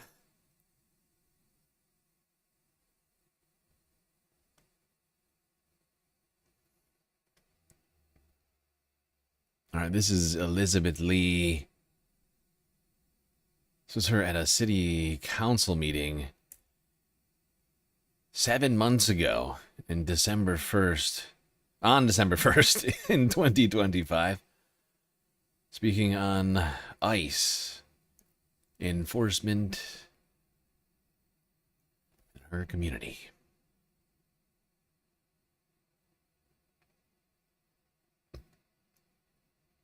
And I have no sound. God damn you, Reddit.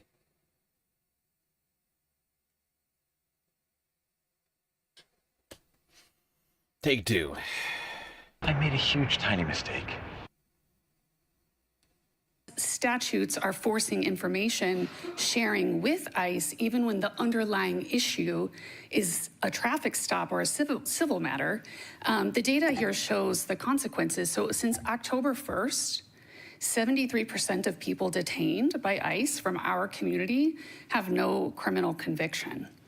And the specific Mesa-specific data that you guys publish shows that a small fraction of the arrests are truly 287G arrests. So I agree that unconditionally that 287 ending that is necessary.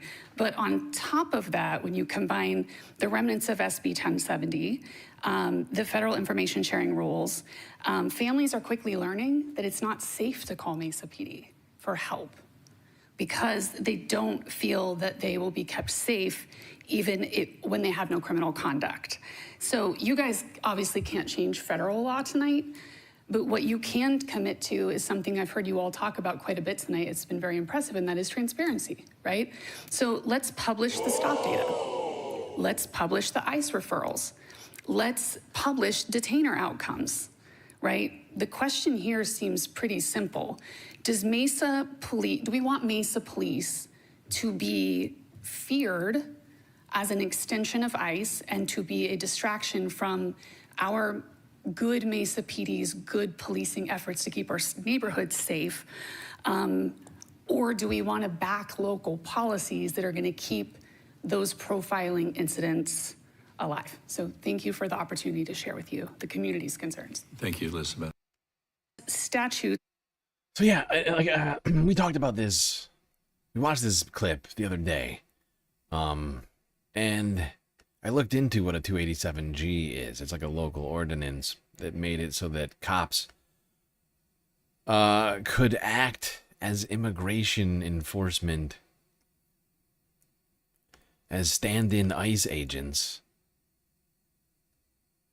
as well as collaborate with ICE.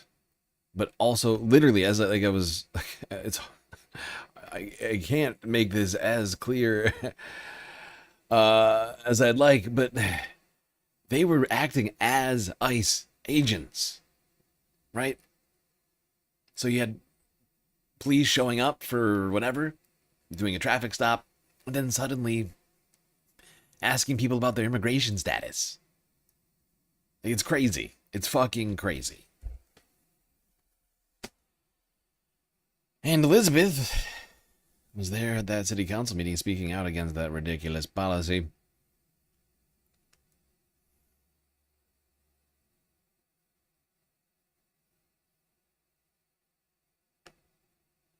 Polls closing in 4 minutes and 41 seconds, people. Immediately, if not sooner. Biggs and David Schweikert. Schweikert's giving up.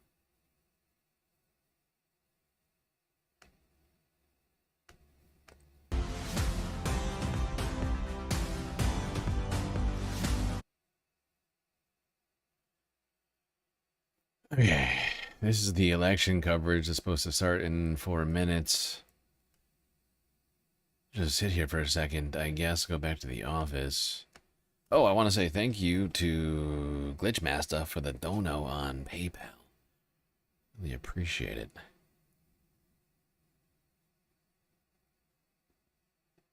$25 bones. The global economy may be doomed, but what of the galactic economy? I say no to a galactic recession. The socialist wave also gives me hope. Glitchmaster. Thank you, Glitchmaster. Helping us get a little bit closer to completing the financing of the galactic deficit. Almost halfway there, folks. Slow, steady progress wins the race.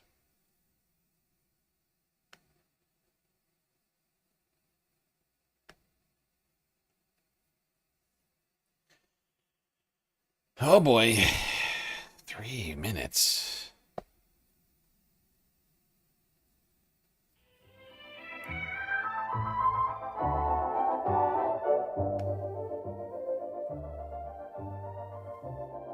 Good God, it's coming, people. 3 minutes.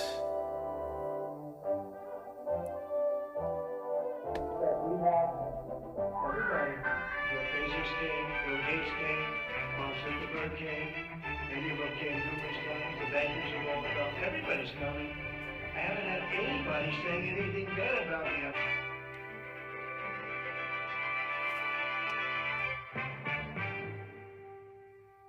Yes, everybody's coming. 2 minutes and 25 seconds with the elections results. And we'll be here watching them as they come down, Space Fams.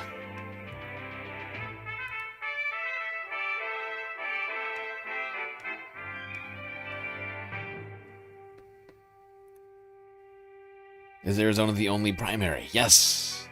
Arizona is the only primary today and all month. Like I've been mentioning. Like I've been mentioning in multiple streams. We get a nice little break from primary action this month with just the one primary in Arizona here today. But then August is coming hot with the primaries first week. And the rest of the weeks, for that matter. And to give you a little insight on that, I guess I'll look here. Oh, yeah, for the results. First week of August, got Kansas, Michigan, Missouri, Washington, Virginia, Tennessee, Hawaii. I'm sorry, Virginia and Tennessee, that's the first week. Then Hawaii, Minnesota, Connecticut, Vermont, Wisconsin in the second week, Alaska, Florida, Wyoming in the third week. Then, in September, you still got Massachusetts, New Hampshire, Rhode Island, and Delaware. Final one being Delaware on the 15th, and then it will be full-on election season, midterm time. But till then, we still got like dozens and dozens and dozens of races. I don't know, it might still be more than 100. I can't be 100% on that. I can't be 100 on whether or not it's more than 100, but suffice to say it's a lot. I'm pretty sure it's still 100 if you count AZ. Florida being the most elections, 28 coming up very soon.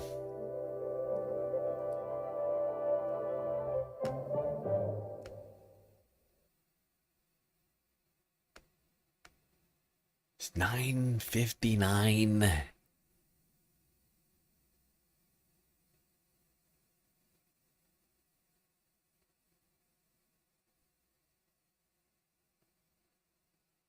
And there it is. 10 p.m. When will the results start to filing in here? too many coming in August? Honestly, it's not bad. It's not as bad as some of the other months we've had. Like May was insane. There was a ton in May. A ton in June, too. July has just been a very easygoing month here.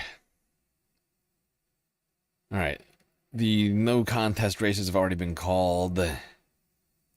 Nez, Ansari, Mendoza, Grijalva, Sturbinski. All going to the general. And most Republicans with no primaries. Crane, Yasser, Siscomani, Gutierrez, Hamadeh, and Gosar. They're all going straight to the general as well. So it's these 4 elections that are the most important for us here tonight to focus on. Although there are, of course, the governor's results and the AG's results for Republicans. What will they do? Oh, will they be cultists and vote for another Trump loyalist into a general? Oh, almost definitely. Almost definitely.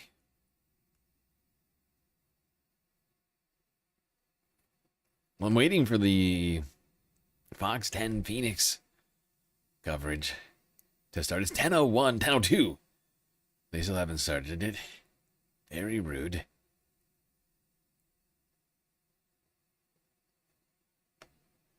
Very rude of Arizona. And Fox 10. It's almost like they don't care about their own election. It's weird.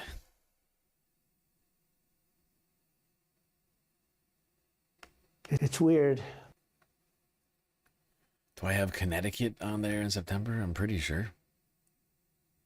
I should have all of the elections on there.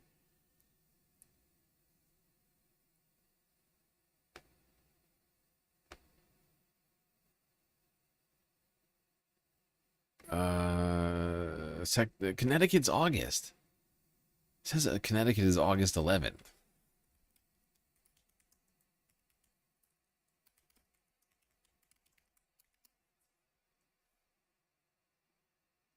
It's August 11th.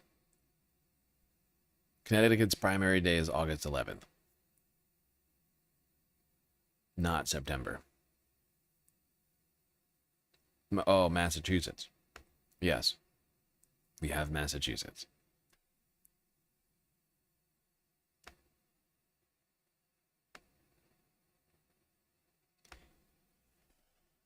Yes, indeed. Okay, well, I don't know why they're not starting this stream. I guess I'll go to the previous one, since this isn't live.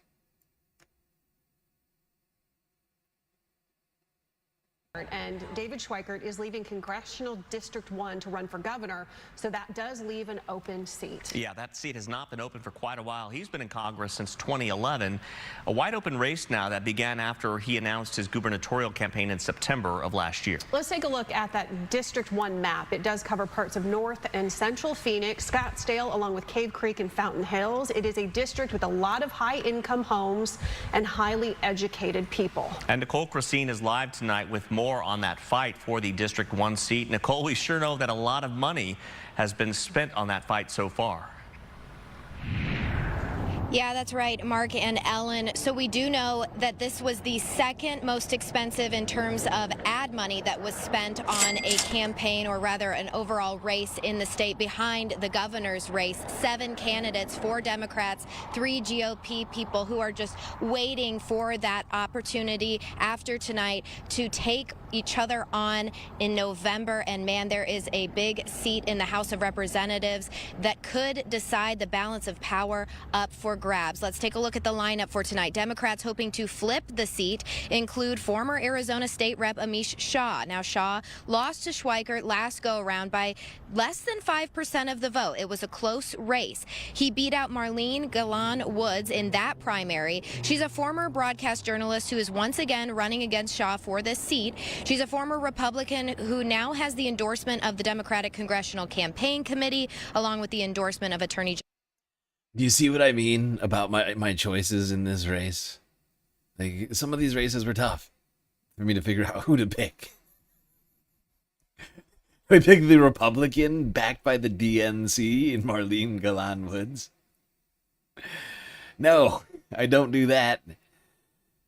This is the guy I decided, Rick McCartney, I think he's got the best candidacy in this race.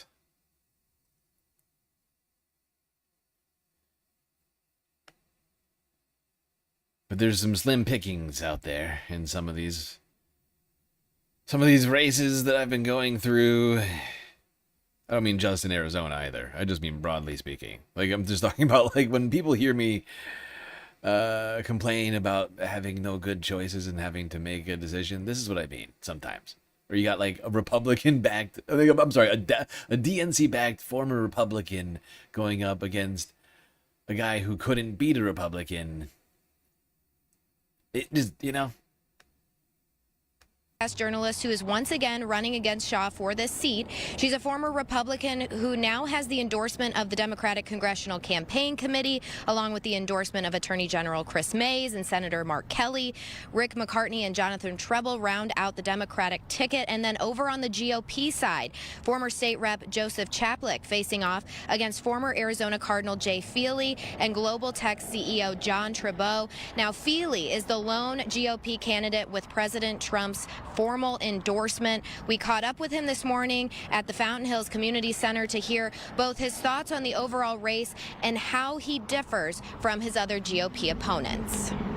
One of the big things was data storage centers and AI and looking at this next generation. When I think about my son and I think about his family and the world's economy going forward, the next generation will be controlled by who wins the AI race. It's either going to be us or it's going to be China. And, you know, I think that's one of the big differences. Oh, good, you got a China hawk. China. Oh, we have to usher in the AI apocalypse because China. And we are going to see and really expect some pretty gusty winds moving in that direction eventually here in the valley. There. Have they gotten this live yet? Finally? Yes. Maybe. There it is. Okay. I'm not seeing any results yet.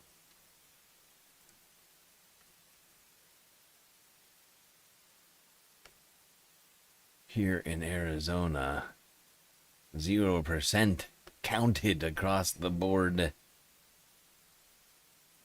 I'm still waiting. When I see something, I'll let you know. You know what I'm gonna do? I'm gonna give us some better music to listen to. Oh, what do I got? What's good for election?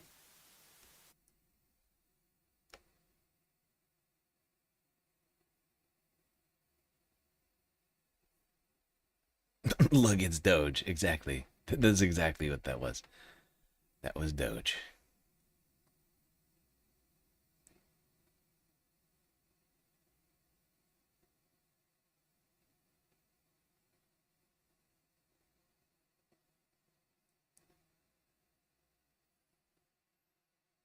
Yes, that was the young Dojacrats. Dojikins.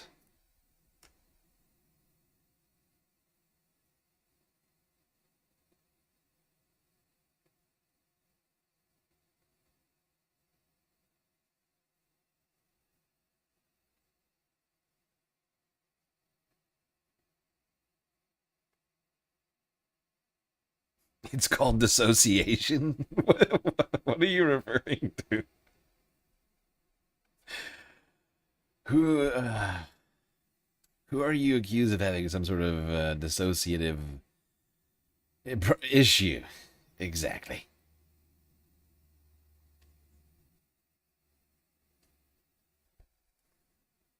Those young weirdos and their father.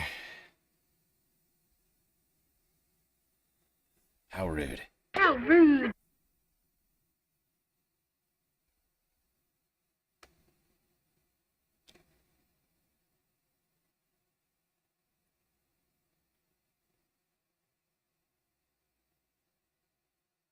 Those young weirdos and their weird father who's obsessed with China. Is that what you're talking about? Is that what you're referring to, sir?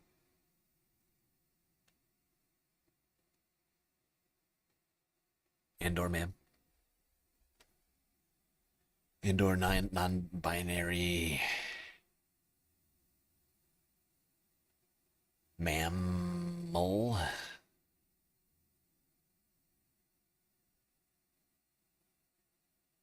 See that guy with the bag and the hat? He's up to something. Guy with a bag and a hat. I don't see any guys with bags or hats. How far behind are you all? How far behind the stream are you all right now? I think everybody's way behind the stream. I think everybody on YouTube is way behind the stream. That is the sense that I'm getting right now. Are you all live?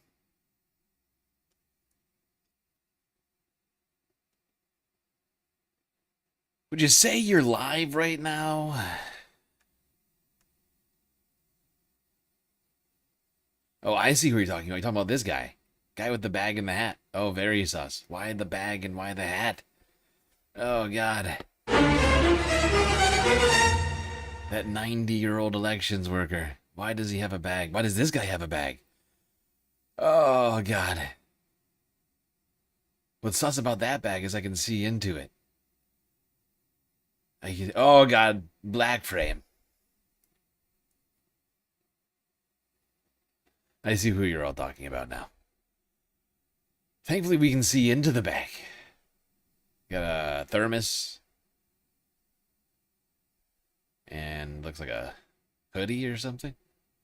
Hard to tell.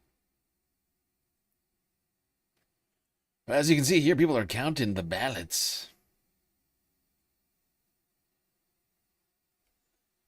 I'm over here waiting with bated breath for those results.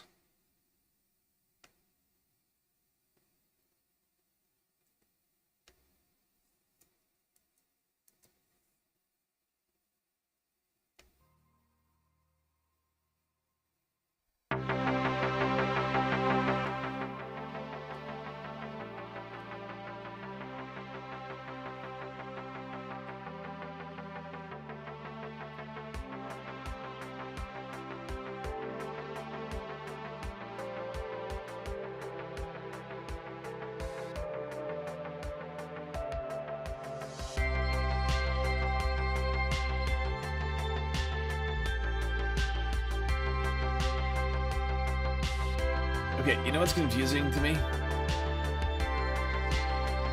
You got like 6 people counting.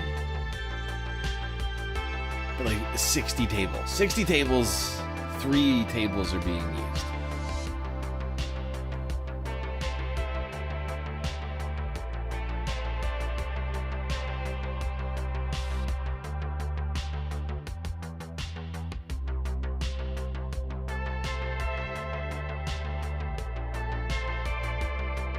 You two would like to know why there's only 2 people counting. Well, technically, there's actually, now that I see it, it's 8. You got 2 back there, 2 here, 2 here, and 2 here. 2, 4, 6, 8. These 2 are just so far back, they're hard to see. Yeah, it's strange. And you just had two elections workers just walk off the job here with their backpacks and hats. No votes counted. I was told that we'd have 70% of the votes counted by the end of the night. What is happening?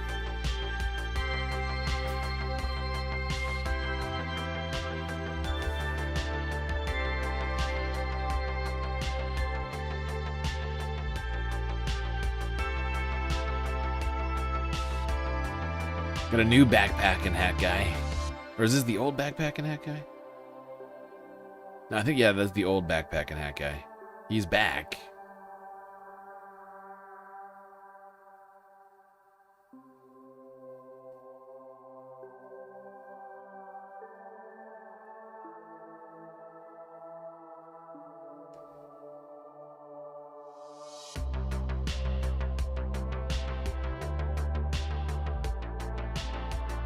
Each district probably is counting separately. That is a good point.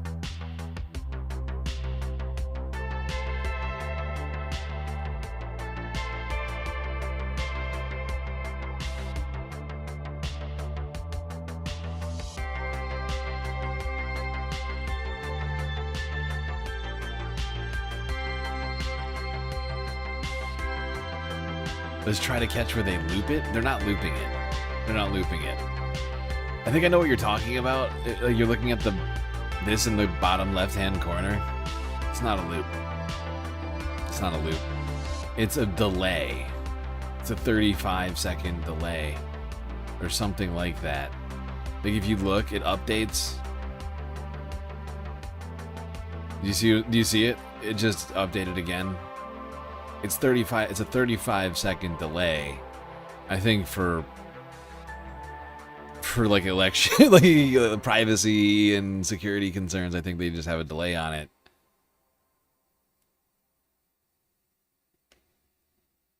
It makes sense in case something were to happen. I don't know what, but you see, it just keeps counting up and up and up.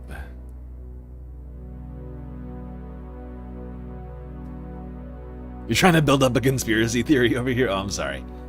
I'm sorry. I'm sorry. I'm sorry. How rude of me. How rude. To rain on your Stop the Steal parade over here.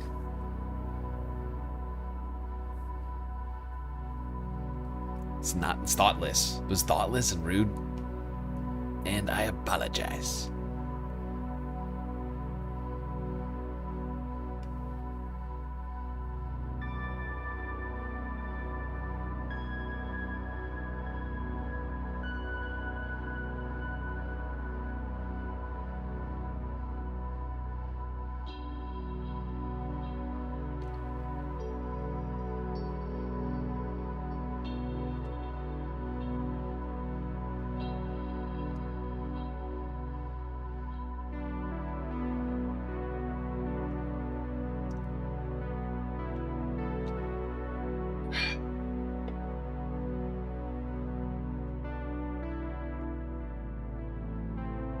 The steal that I want to stop is the election workers. Where have all the election workers gone? And why don't I have any ballots counted yet? I mean, I can clearly see people counting ballots in front of me. But it's still 0% over here. See what I mean? 0% over here. Some small percent clearly seen over here. Over here. Here. Over here.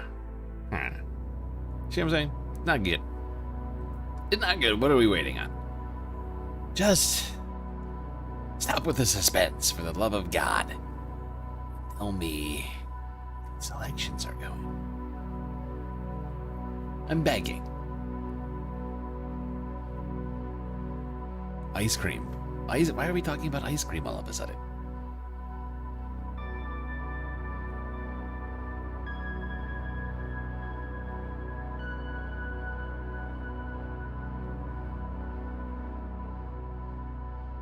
Why are we talking about ice cream? And did you bring enough for the class? If not, we got a problem.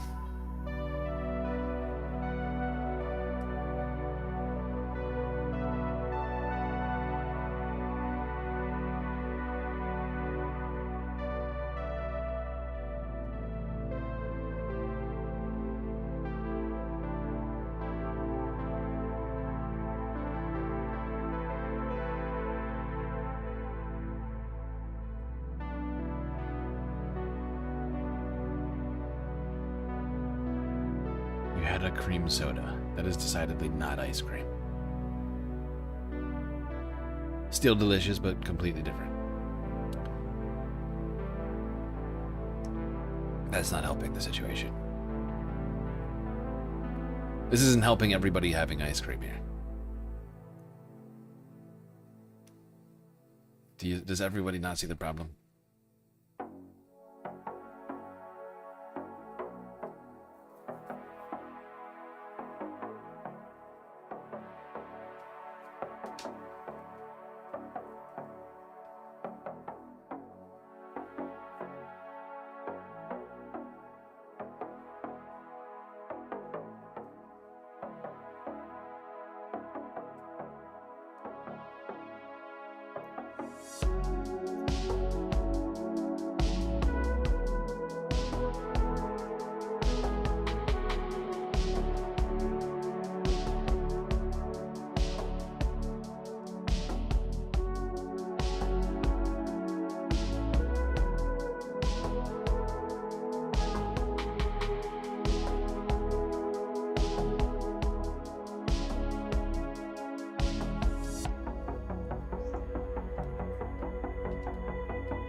Do you think they still votes during the blip?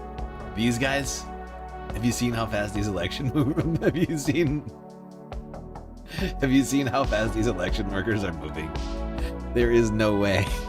There is no freaking way they still votes during that blip.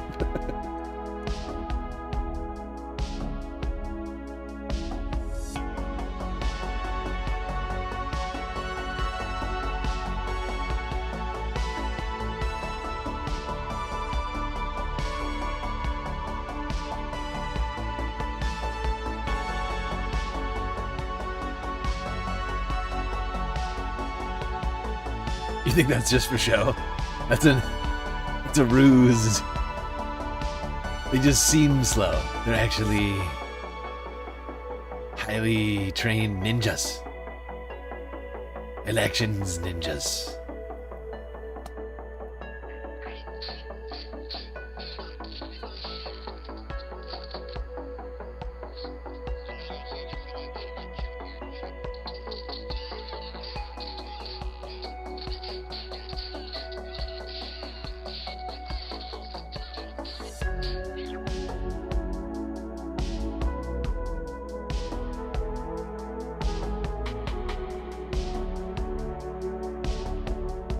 Magic Finger Steve. Oh God. Not Magic Finger Steve.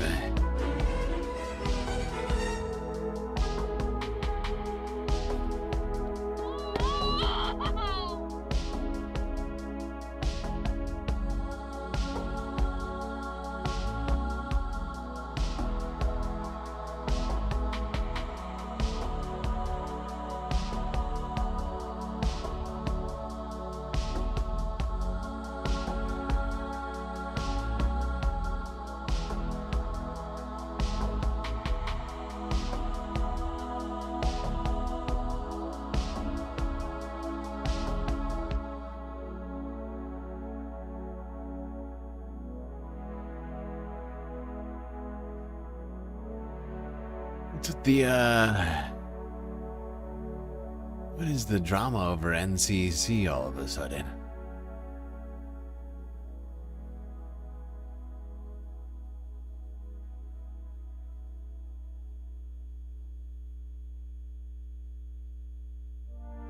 Like I know NCC does drama content, but what is this other drama that seems to be going on?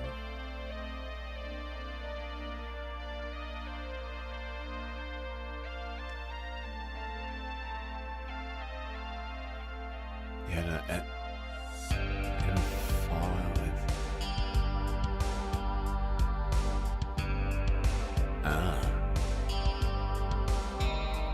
Oh, I see what's going on here. Okay.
What do the polls look like, Paul? Remember, I'm watching them. I just put them up there so you can see them. Still haven't seen a single vote actually get tabulated into the system. I don't know what the weight is quite yet, but there it is. I'm keeping an eye. Keeping an eagle's eye locked.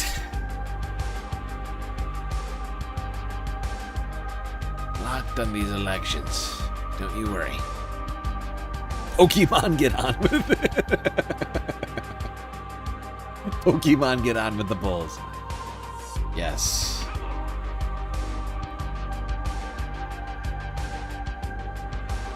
Riveting television. Thank you, Galacti-cam. Look, we're doing what we can around here. The polls have closed 30 minutes ago. We are waiting on elections results. It is a waiting game. That's what tonight is. We've been talking about these elections for weeks now. The people running in them. Today is... I almost said doomsday. That's the wrong word. Today is... what do you call it? The reckoning? It is the coming... Is... the culmination of all of the efforts people have been putting in, all of that. Yeah, it's a little waiting.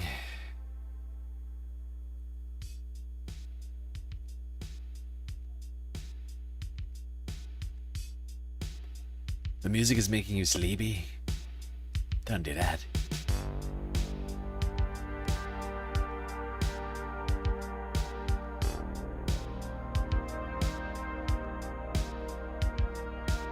It was this or no music, you know?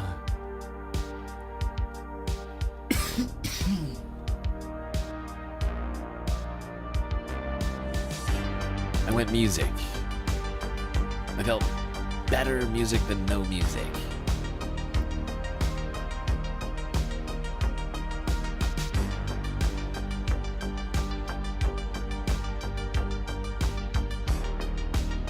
Exactly, noise. We need some noise in the background. The music is part of the drama, I feel like. Exactly.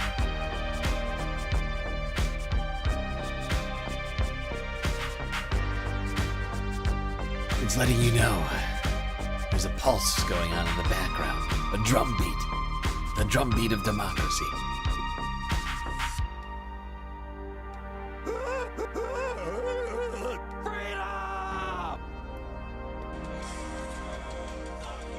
Oh god, democracy's canceled. What just happened?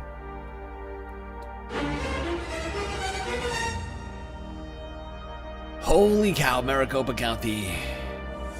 Stream down. Stream down.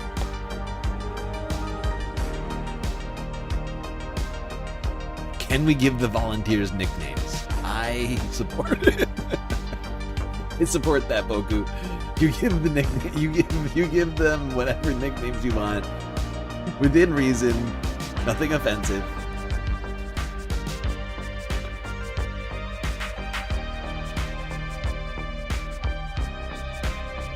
Okay, you can't name the election workers if we can't see them. Okay, guys? And I feel like we have to have some sort of democracy on this. Maybe we'll take a poll. Maybe we'll do a poll. Do like a poll on Twitch and on YouTube for the names once we get like settled on like a set of names for the workers. Get our own democracy happening up in here.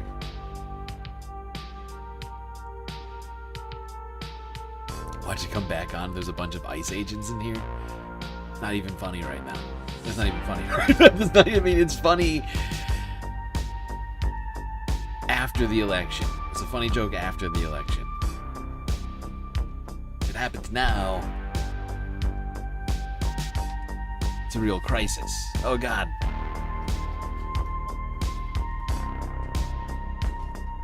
Oh, they counted a box. A full box counted. Jerry is bringing up a box right now. We got 2 boxes incoming.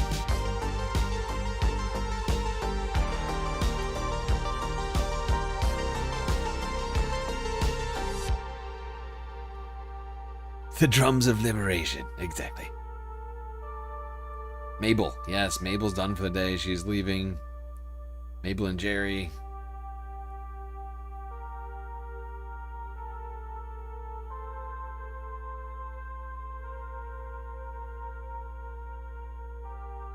You only got 2 election counters left. No elections results. What is happening here? I'm highly confused. Everyone is leaving. Why is everyone leaving? I don't have any numbers. Why is everyone leaving? I have no numbers. I just want the numbers. Just give me the numbers. That's all I want. Is it Jerry or Gary? I don't know. Gary, Jerry, Gergich, Gingrich, Gergich. Hard to say.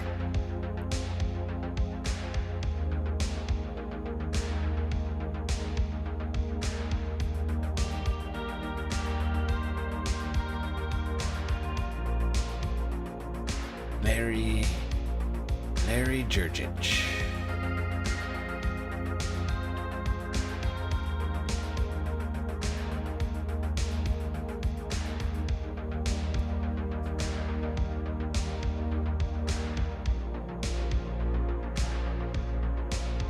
And now we got Edward and Edie leaving over here. Everybody is gone. All the election counters are they're leaving. They're not staying in the race. They're saying that's it. Counted all the ballots. But did you count all the ballots? Because I have no numbers. Are the ballots counted? Still says 0. Still says 0%.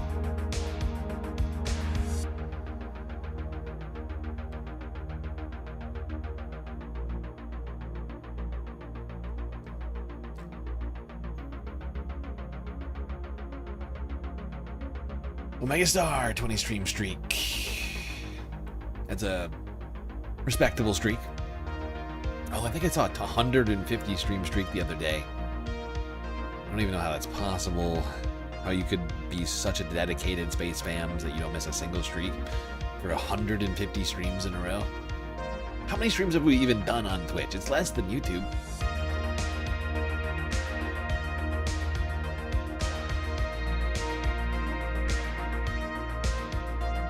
But still respectable. 20 streams. It's at least a couple of months of unmitigated galacticness.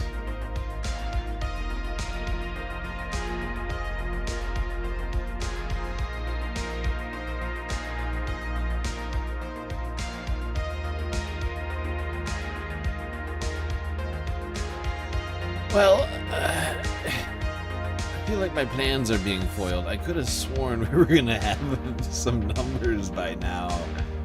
35 minutes in. Everyone's leaving the election counting site. We got our election music.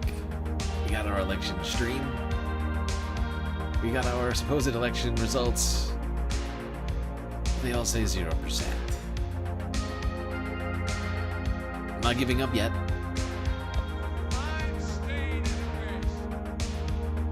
But suffice to say, I'm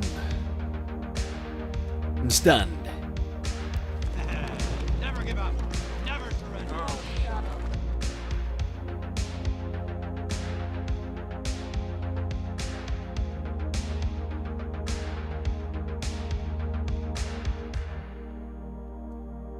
You're always here in spirit. Well, that's good. I love that. That makes me feel. That makes me feel all sorts of ways inside. Okay, now we got a completely empty election counting room.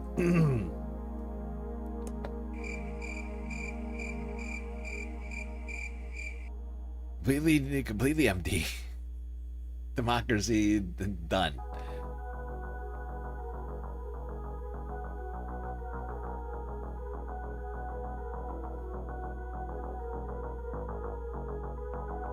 Is there something important that I'm missing on these Arizona elections?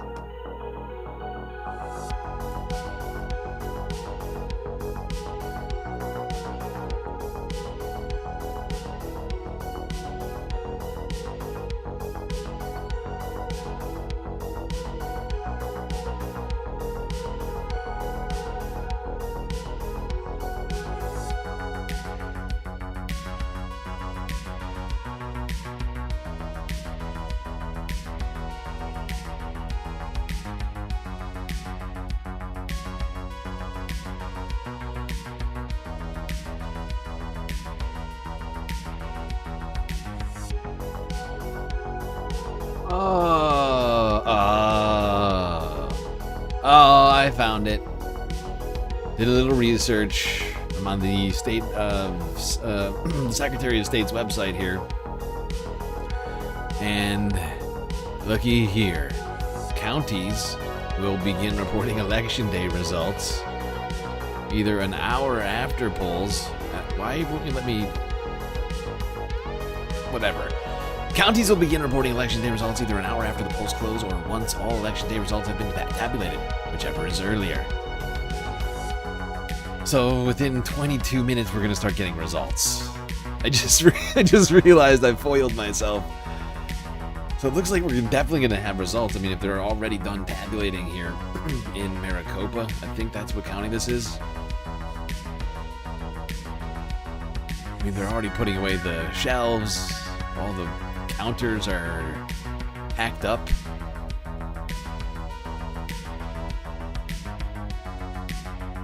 So there's the confusion. We're gonna get the results. I'm just ahead of things. I've just gotten slightly ahead of things, and I apologize for that slight distinction as Arizona election law that I was unfamiliar with. But now we know. Now we know.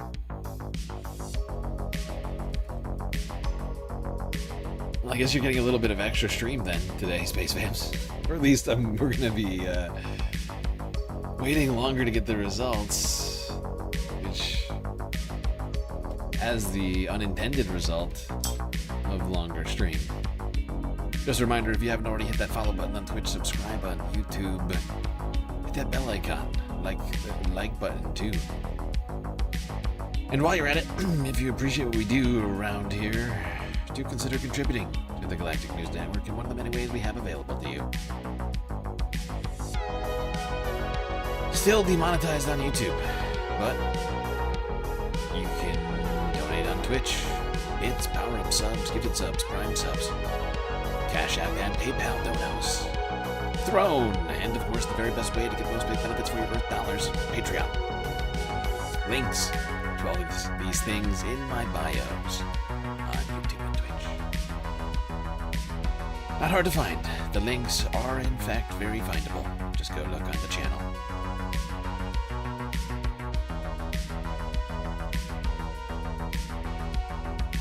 Okay, well damn.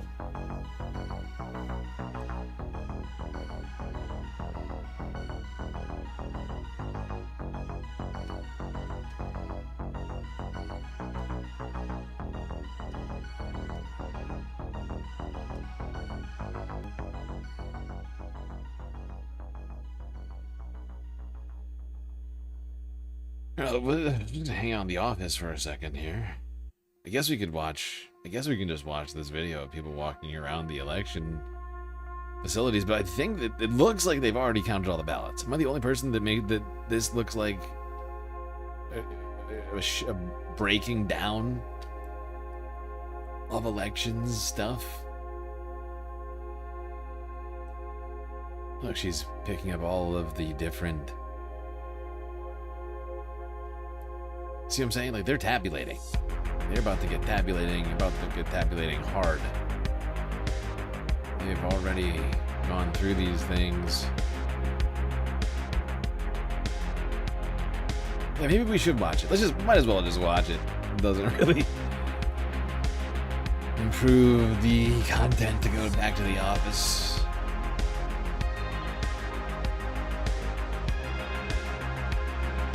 Harold the vote counter. I guess her name could be Harold. She doesn't strike me as a Harold. Glinda. Glinda, the Arizona election worker. Or Marlene. Glinda or Marlene?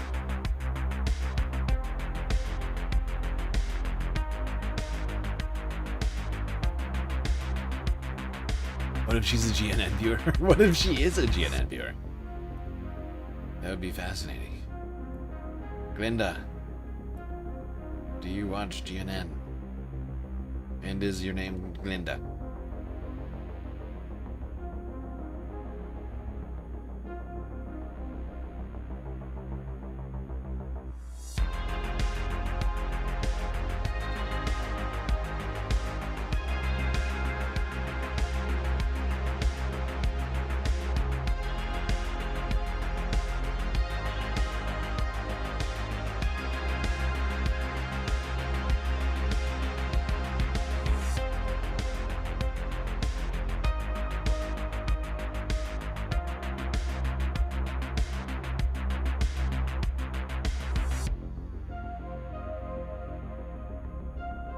Like Glinda the Good Witch? Yeah. Like Glinda the Good Witch. Exactly like that. Glinda the Election Witch.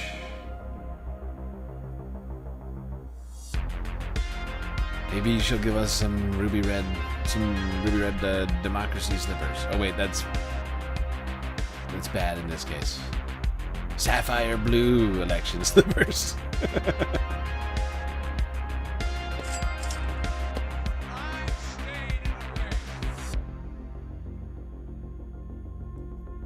Barbara. Okay, Barbara. Stacy Lynn, Barbara. We got some interesting name ideas for the election workers in here.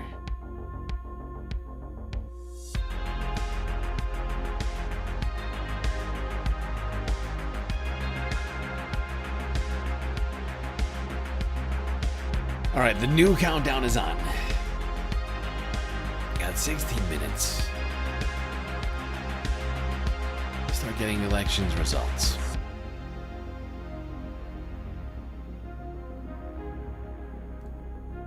Thanks to Arizona's weird election counting system.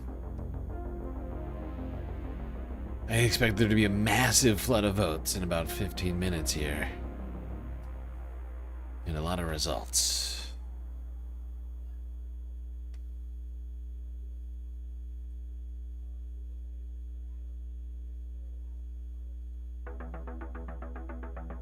Okay, first we're talking about ice cream, now we're talking about sandwiches. Do you see how this is difficult for me? The guy who doesn't have sandwiches or ice cream right now. Who can't step away from the Galactic spacecast for even a second. To even attempt to acquire ice cream or sandwiches. Do you not see how this is incredibly unfair to that person that's just been described?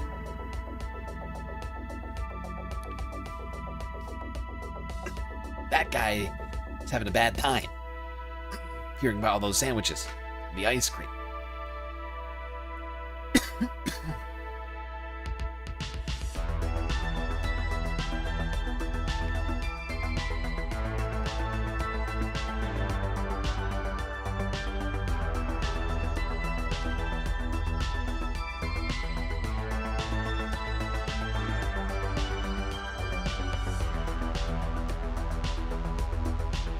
I made Chad hungry with my snacks, all I had was the bottom of a bag.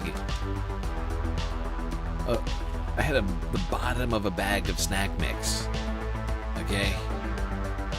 Not delicious ice cream. Or sandwiches of the pulled pork or other variety, for that matter. No. Dry snack mix, the bottom, where all the powder is. And you're blaming me? Wow.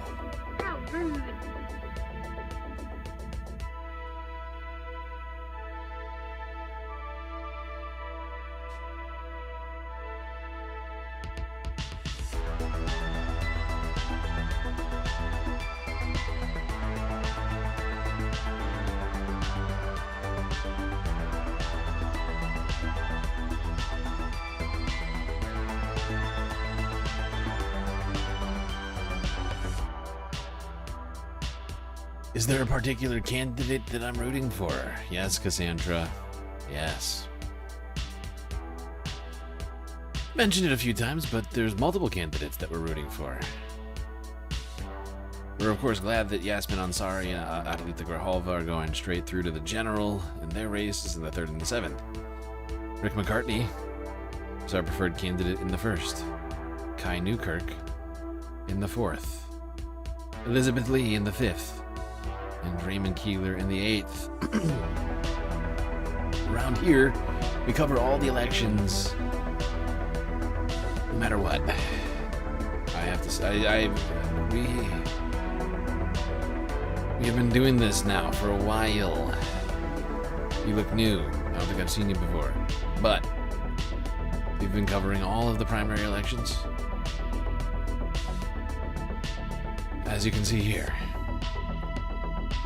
These are all the candidates, to some degree, that we've endorsed and or recommended. And or, in some places, you got placeholders of people that didn't have any challengers. It's complicated. There's a whole legend system to this situation. But, if I say we've been covering this for a long time, every single seat, I try and give a recommendation or an endorsement.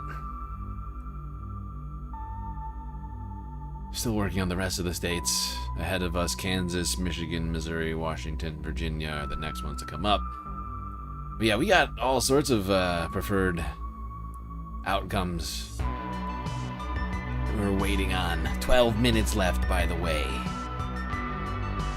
God. It's like Christmas or something.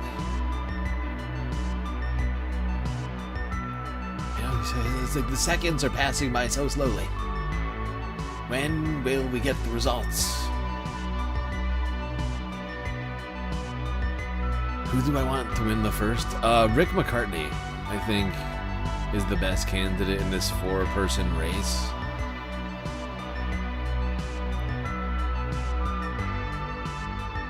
I think.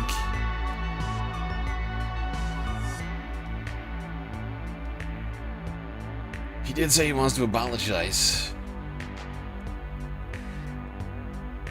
Shaw is trash. Galen Woods is a literal Republican backed by the DNC apparatus. And I can't even remember Treble, which is not a good sign.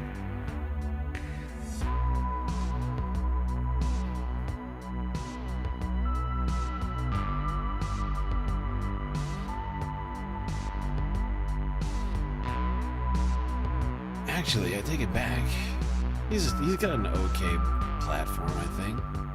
Treble could be okay. Wants Medicare for all. I still think Rick McCartney might be better. I'm just looking at his issues right now. Again.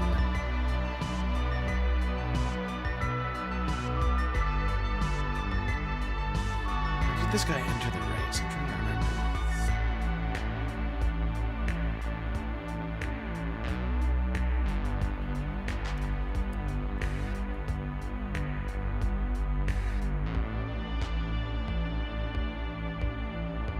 I think Rick McCartney or Treble would be an okay outcome. I still think McCartney is better than Treble.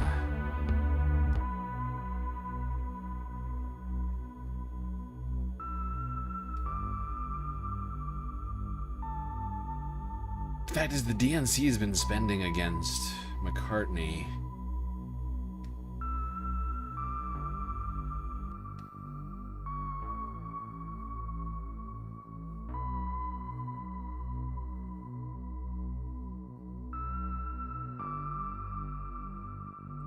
Nine minutes, people.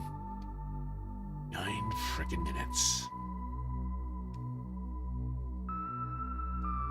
Yeah, honestly, and honestly, somehow, I don't think I've seen this guy. Now that I'm looking through this page, I don't think I've even seen his page before. I think this guy entered the race really late. Because I don't remember him being in this, on the ballotpedia. I don't know how he got on the ballot. Because we covered this like a month ago.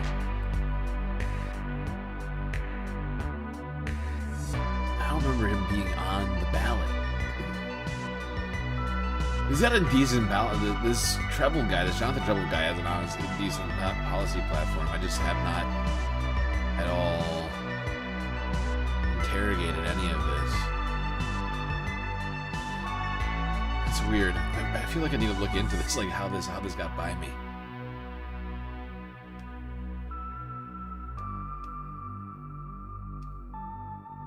What was the ballot deadline?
Sorry, not sorry?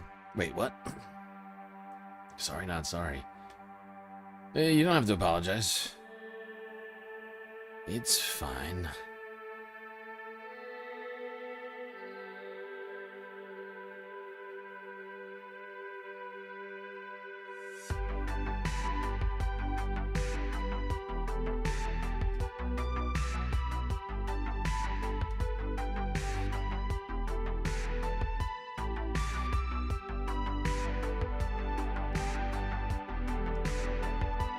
Oh boy.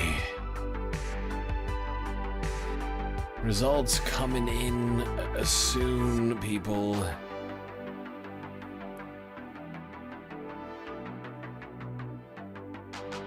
It is 10:56 p.m. 10:56 in 15 seconds. Meaning we got less than 4 minutes until these elections results start popping up. Oh, God.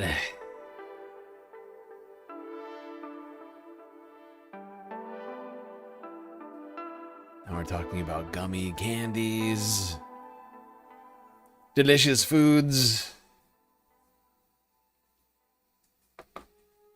You're all killing me.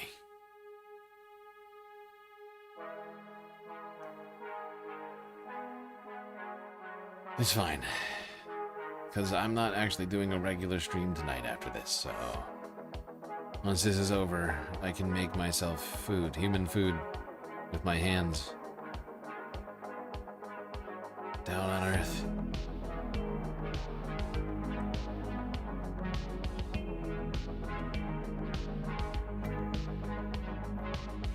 Yes, I'm sorry, Space Fams. It's not a normal stream tonight. I didn't know how long this would take. And I just wanted it to be focused solely on the elections. Don't worry, we'll get more streams this week. We already got Monday. Now today. Maybe we'll get a midweek report tomorrow. Who knows?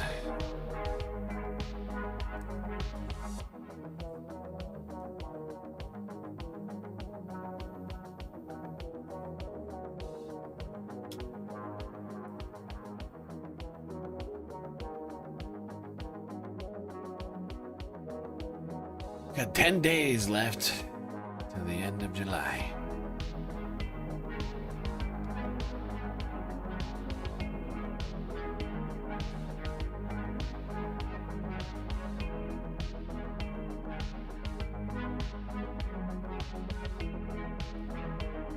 By the way, I just want to say thanks to all of you. I've been seeing your beautiful and supportive comments on the channel about YouTube's unfair demonetization. It's bringing me great strength in this difficult time.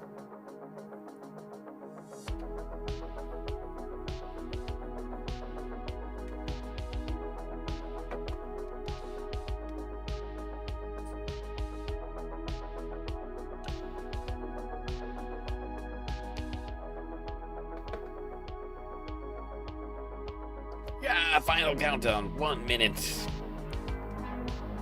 1 minute to go.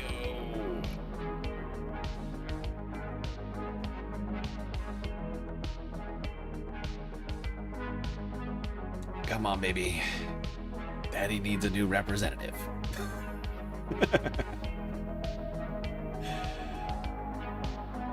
Come on, baby. Daddy needs some new representation in Congress.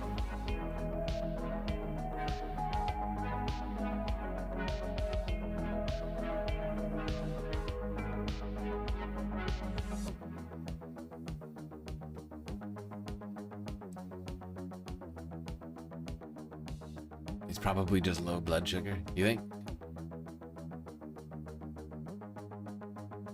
You think that's it? You think that's the source? Wow. Wow, wow, wow, wow, wow. Wow, wow. Am I winning? Yes, we're winning. So much winning. So much winning, you're gonna be sick of it. Everybody's saying it. Everybody is saying there's be so much winning. You're saying, sir, please, no more. But no, we will keep winning until there's no more winning left to be had.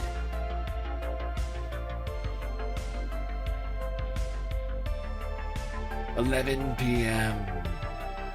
Dong dong. Where is it? There's no point in you. No, that's not it. Betraying your future self. That's it. To gratify your present self. It's a stupid game. Elections happening. Ballots tabulating. 1 hour in. People preparing for results. Jay Feely for Congress. They look confident over there.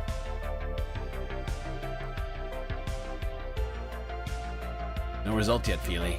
You guys are getting a little ahead of yourselves.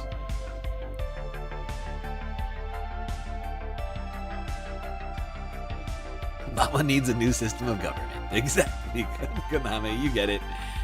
You get it. We need ourselves some change. Roll another 7. Let's get some change up in here. How's that sound?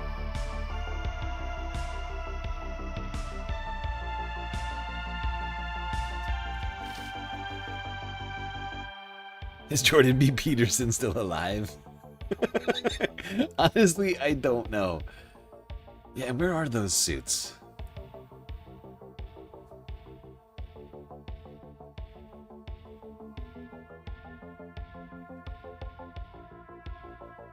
Hearing a lot of space sirens right now.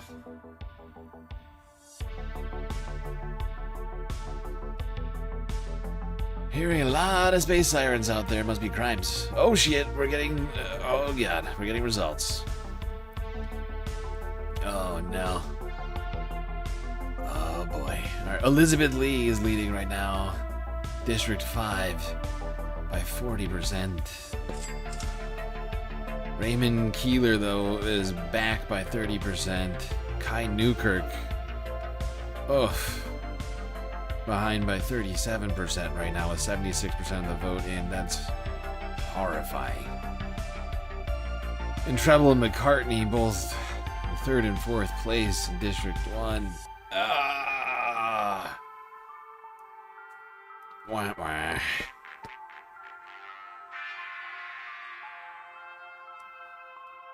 It's unfortunate. Those are the results, people. We'll keep. I'll try and keep you apprised of what happens on these in the future. But because of the fact that these are already mostly counted at this point, you got 75% in here. You got 76% in here. Like that just happened. Greg Stanton was just called the winner. Boo! Kai Newkirk would have been great. God damn it. Ah. That is unfortunate. But because of the fact that you got 70+% in all of these races now counted, you can almost guarantee the people in the lead, aside from maybe here between Shaw and Galan Woods, this may be already done. Fuck. Kai? Oh, Kai was such a good candidate. That sucks. Unfortunately, Stanton is incumbent. Damn, with big name recognition. Thankfully, Elizabeth Lee, she won. That's a good sign, potentially. But I don't think Raymond Keeler is going to win here. There's like no chance of that. Elizabeth Lee also called the winner here. You see what I'm saying? They're calling it. They're calling all these results right now. Okay. We won 1. Lost 3. Placentia declared the winner. There, in the 8th, Raymond down. Might as well just sit here and watch this go down.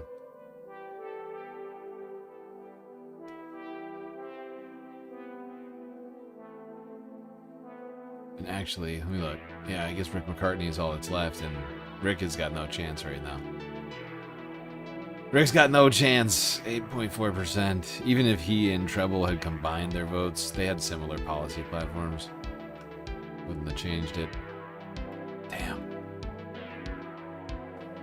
Damn! We didn't put enough effort here. Didn't put enough effort in here in Arizona.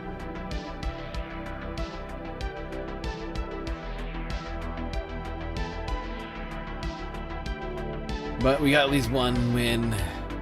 And Yasmin Ansari and Adelita Kahalva, they still are going straight back to Congress, it looks like, or they're not going anywhere. So that's good. but 1 in 4 is not great on the actual primaries. But there's your results, Space Fams.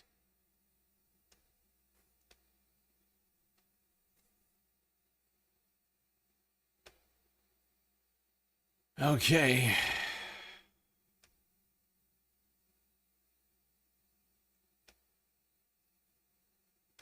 Fact is Kai was one of the only ones who had any,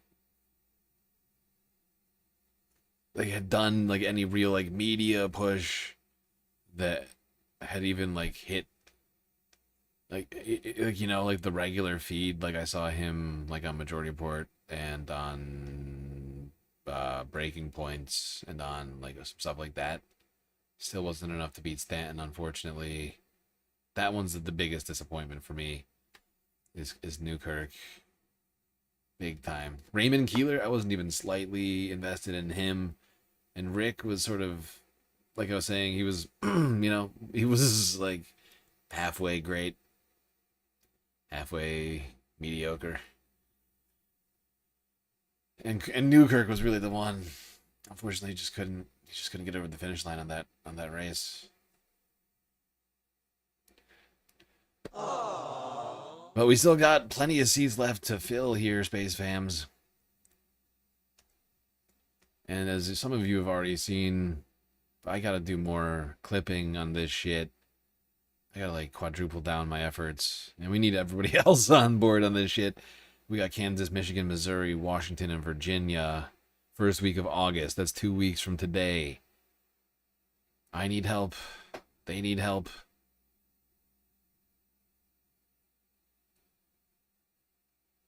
If we want a better result than today, we're gonna need put in some more effort on this stuff. Wasn't the worst. Once again, it could have been Maryland. Maryland was an utter a full failure. Arizona not so bad. When you really look over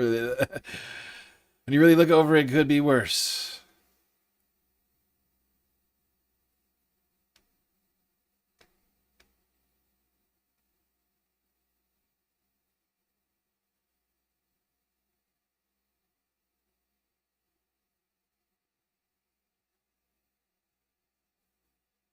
Was he ahead of his time? He could have been. Maybe AZ wasn't ready for Newkirk. Who's to say? Who's to say? Fact is, he didn't raise a ton of money. Certainly not in comparison to his opponent.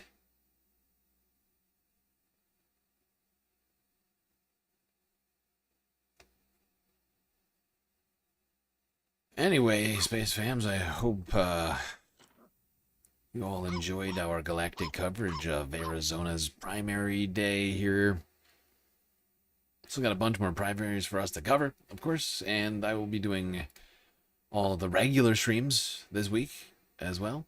Hopefully one tomorrow and on at least Friday, Saturday, Sunday, maybe even Thursday. We'll see. I got a big galactic deficit, of course, to finance still between now and the end of the month. So, got that on our side for more streams. But I appreciate all of you for being here. Still a little bit of progress here, I think.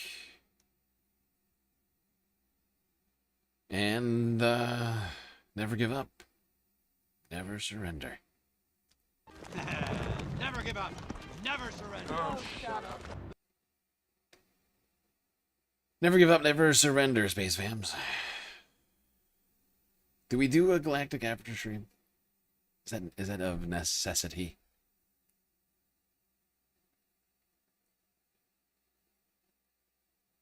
What time is it?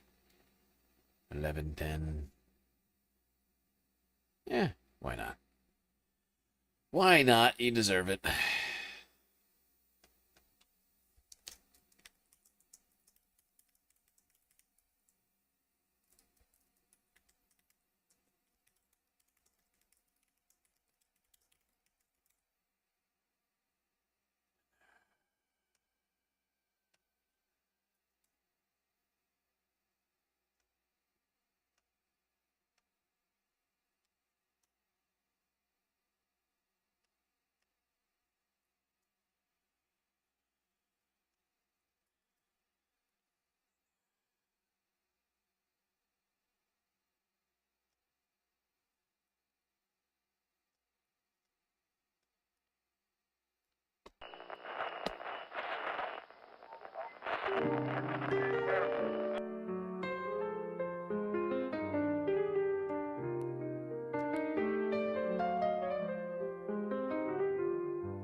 We got through another stream. It was quite long and also difficult, but thankfully we had each other to get through it. Till I see you next, you stay classy, Galactic Stream Nation. Can't forget this. These are your galactic patrons. Gabby, Gothox, Aaron W, Schmegley, PB, Mini, Afrobonics, Narwhal by Nature, Interplanet Janet, Gadcat, Robot Cat, Disco Wolf, Callie Braiding, Sammy, Geo Dragon, The Anti-Corporatist, Obsessive Audio, Oenoa, Nadia, Choki, Skelt, Selena, Omegastar, Sasha G, Pitchforks Dragon, Vincent Morales, Donald James X, Evan from Portland, Lovely Pariah, Mish, Becky, Decipher, Icebreaker, Columbia Rica, New York, Will in Detroit, Sisyphean Task, BC, Free Palestine, Hermit Horologist, HBX, Manda, Lori Lunchmeat, Carl Gaslightocracy, Paige Larson, Frisla, Benny Hanna 99, Dark Sparkle, CJ from the Six, The Reference Frame, Glitchpasta, Social Butterfly, The Anarchist, Perfect Cell, Winnie and Robin, Young Chris, Echios, Emily S., Hakate, Trevor, Sweet Chewy Forever, Rogue Gerb, Tracy Eva, and Mr. Nice Guy. That's right, all of these people here have helped produce the show which your eyes and ears just got done enjoying. You can too for just a few US dollars a month on Patreon.